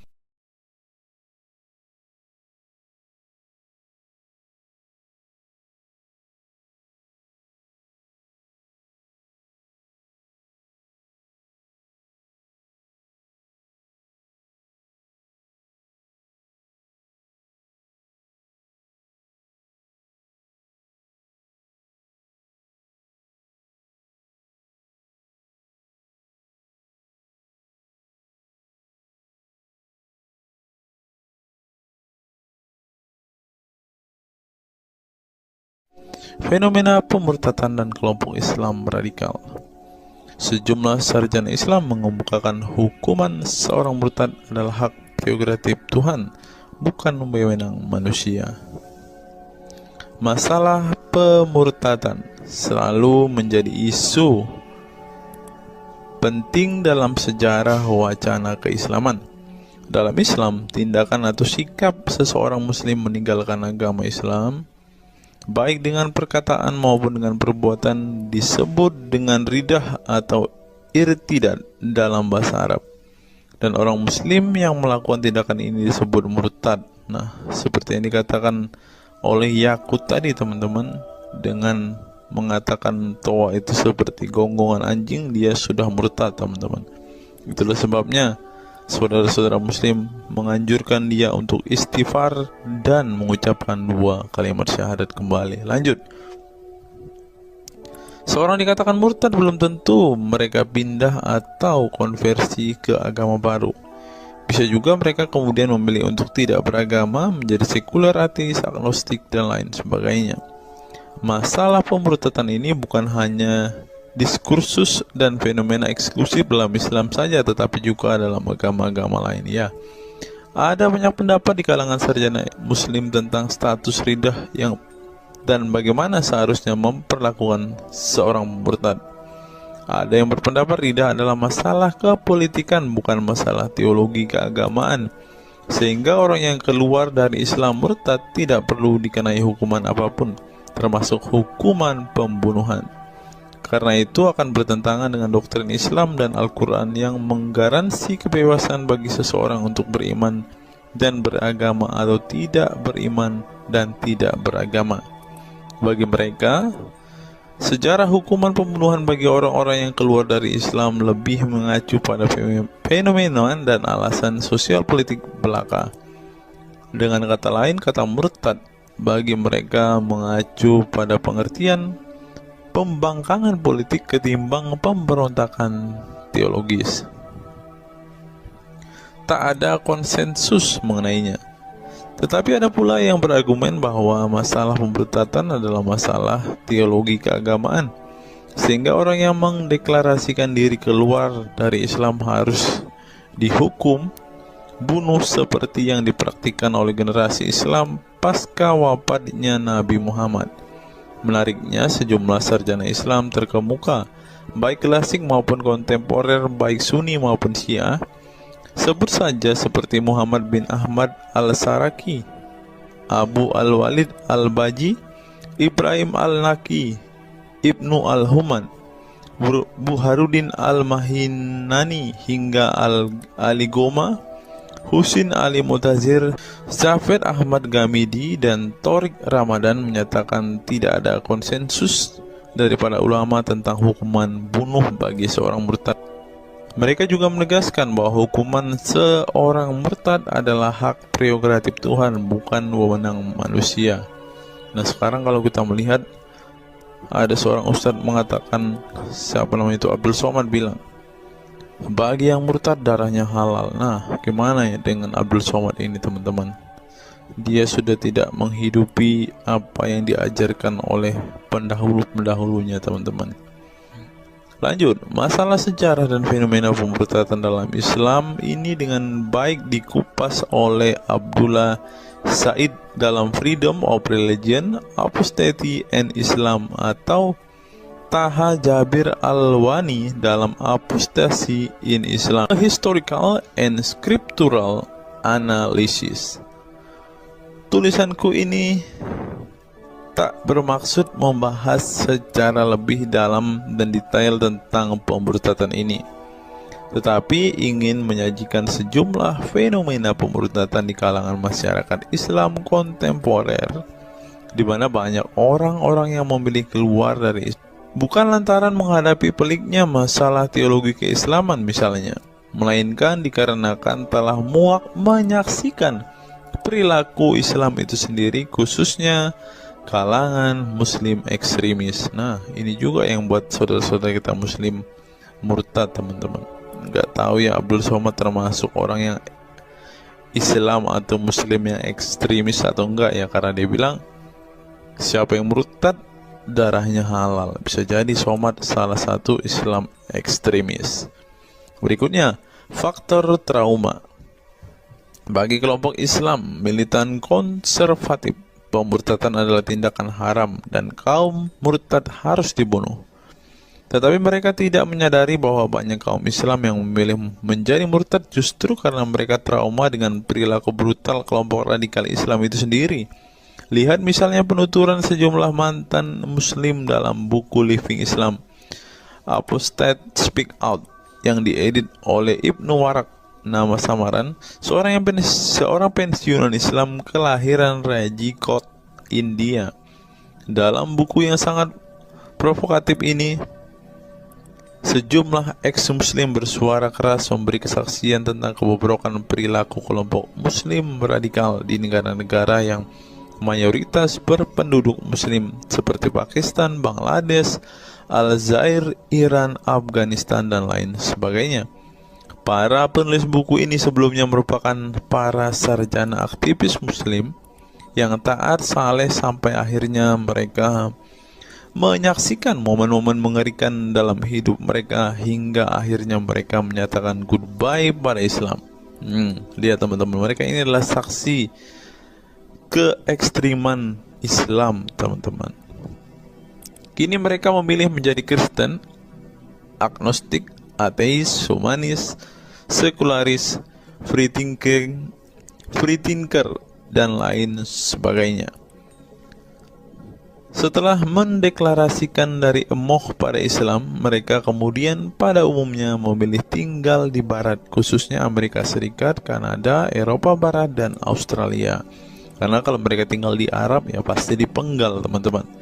Sebagai suaka baru mereka dengan pertimbangan satu, masalah ketidakamanan jika mereka tinggal di negara asal mereka, sebab seorang yang pindah agama dihukumi murtad dan mereka itu bisa dibunuh. Nah, benar apa yang saya katakan tadi kan, teman-teman. Yang kedua, lantaran di Barat ada jaminan soal kebebasan beragama. Nah, kalau di negara asal mereka hanya satu agama, teman-teman. Kalau mau meluk agama lainnya, siap-siap dipenggal karena darahnya halal. Inilah ajaran Islam yang asli. Berikutnya, buku yang ditulis oleh kaum murtad ini penting untuk disimak sebagai kritik tajam atas tindakan radikalisme agama yang dilakukan oleh, meminjam istilah Muhammad Said Asmani, kelompok ekstrim yang sering menebarkan kekerasan dan kebencian dalam menyampaikan pesan-pesan keagamaan tanpa disadari bahwa perilaku sadis dan barbar mereka telah menyebabkan sebagian umat Islam frustasi dan kehilangan kepercayaan terhadap agama mereka, kemudian memilih hengkang dari Islam. Ini menunjukkan bahwa masalah pemurtadan atau proses konversi tidak semata-mata masalah teologi keagamaan, tetapi juga sosial, politik, dan ekonomi. Itulah yang dialami Ibnu Warok, Ali Sina, Anwar Saik, Faisal Muhammad, Syarek Malik, Samia Libini, Abul Qasem, dan masih banyak lagi. Semula mereka adalah para pemeluk Islam saleh yang kemudian memilih keluar dari agama ini setelah mereka mengalami dan menyaksikan peristiwa tragis dalam sejarah hidup mereka. Simak misalnya penuturan Ali Sina dalam Why I Live Islam, My Passage from Faith to Enlightenment. Ali Sina yang masih keturunan Ayatollah Iran ini menuturkan pengalaman getir hidupnya menyaksikan serangkaian horor di negaranya Iran. Dia mengatakan sejak Ayatollah Khomeini berhasil menggulingkan diktator Shah Reza Pahlavi pada tahun 1979, segera ia mengganti ideologi sekuler negara dengan ideologi Islami yang tunduk sepenuhnya pada otoritas Khomeini. Masih menurut Ali Sina, alih-alih ingin menegakkan kedaulatan Tuhan, dalam praktiknya Yang terjadi justru penegak kedaulatan Khomeini, di mana melalui agen rahasianya yang bernama Saza Mene Ate Laat Fa Amniate Keskharar, yang disingkat SEFAK, dia dan para pendukungnya menghancurkan siapapun yang tidak mau tunduk pada otoritas politik keagamaannya, termasuk bekas sekutunya. Maka pada saat Imam Khomeini berkuasa, kata Sina, nyawa pun menjadi sangat murah. Ribuan orang Irak dibunuh sebagai efek perang. Teluk antara Iran-Irak, ribuan pengikut Bahai Faith disiksa dengan tuduhan murtad, dan ribuan penduduk Iran yang menolak otoritas politik dan agama sang imam dipenjara. Nasib kaum perempuan lebih tragis lagi. Sebelum dibunuh, mereka diperkosa oleh tentara syariat dengan alasan sebagai imbalan pembangkangan kepada sang ayatollah sekaligus tiket menuju surga. Ngeri teman-teman, tiket menuju surga. Peristiwa tragis semasa rezim Khomeini ini membuat Ali Sina trauma dan kehilangan kepercayaan terhadap Islam, sehingga ia memilih murtad. Sekarang ia mendirikan Faith Freedom Foundation untuk mengadvokasi orang-orang yang ingin meninggalkan Islam. Selain Ali Sina, pengalaman getir juga dialami oleh Abul Qasim Bangladesh, Sherak Malik Pakistan, Anwar Saik Pakistan Bertain, Nadia dari Maroko, Samia Libina dari Tunisia, Azad dari India, dan masih banyak lagi. Setelah mengalami dan menyaksikan sejumlah peristiwa tragis kekerasan agama yang dilakukan kaum muslim radikal di negara mereka, mereka kemudian hijrah ke iman yang baru. Memang tidak bisa dipungkiri di negara-negara berbasis Islam itu telah terjadi sejumlah peristiwa sadis yang dilakukan sekelompok rezim muslim militan dan kaum radikal agama demi ambisi politik kekuasaan mereka. Atas nama agama dan penegakan syariat Islam, mereka melakukan serangkaian teror dan kekerasan terhadap kelompok minoritas dan lawan-lawan politik agamanya. Penulis perempuan Mesir Bat Ye'or telah menunjukkan dengan baik sebagian dari sejarah gelap radikalisme kelompok militan konservatif terhadap kaum minoritas ini dalam buku The Decline of Eastern Christianity Under Islam From Jihad to Dhimmitud. Dalam buku ini, dia berpendapat bahwa konsep dhimmi, khususnya Kristen dan Yahudi yang secara literal mengacu pada definisi protected people, orang-orang yang dilindungi, dalam realitasnya justru menjadi kelompok yang diperas, dieksploitasi, karena di samping dipaksa membayar pajak pada pemerintah, mereka tidak pernah menikmati hak-hak sipil sebagai warga negara. Di negara-negara berbasis syariat Islam, mereka memang menjadi warga negara kelas 2, kalau bukan malah tidak berkelas lagi. Tidak hanya non-muslim saja, kaum muslim yang kebetulan berseberangan dengan ideologi dan aliran keagamaan rezim penguasa, baik rezim Sunni maupun Syiah, juga mendapat perlakuan kejam dan diskriminatif. Sebagian dari kaum muslim yang dizolimi oleh rezim Islam ekstrem ini masih bertahan memeluk Islam.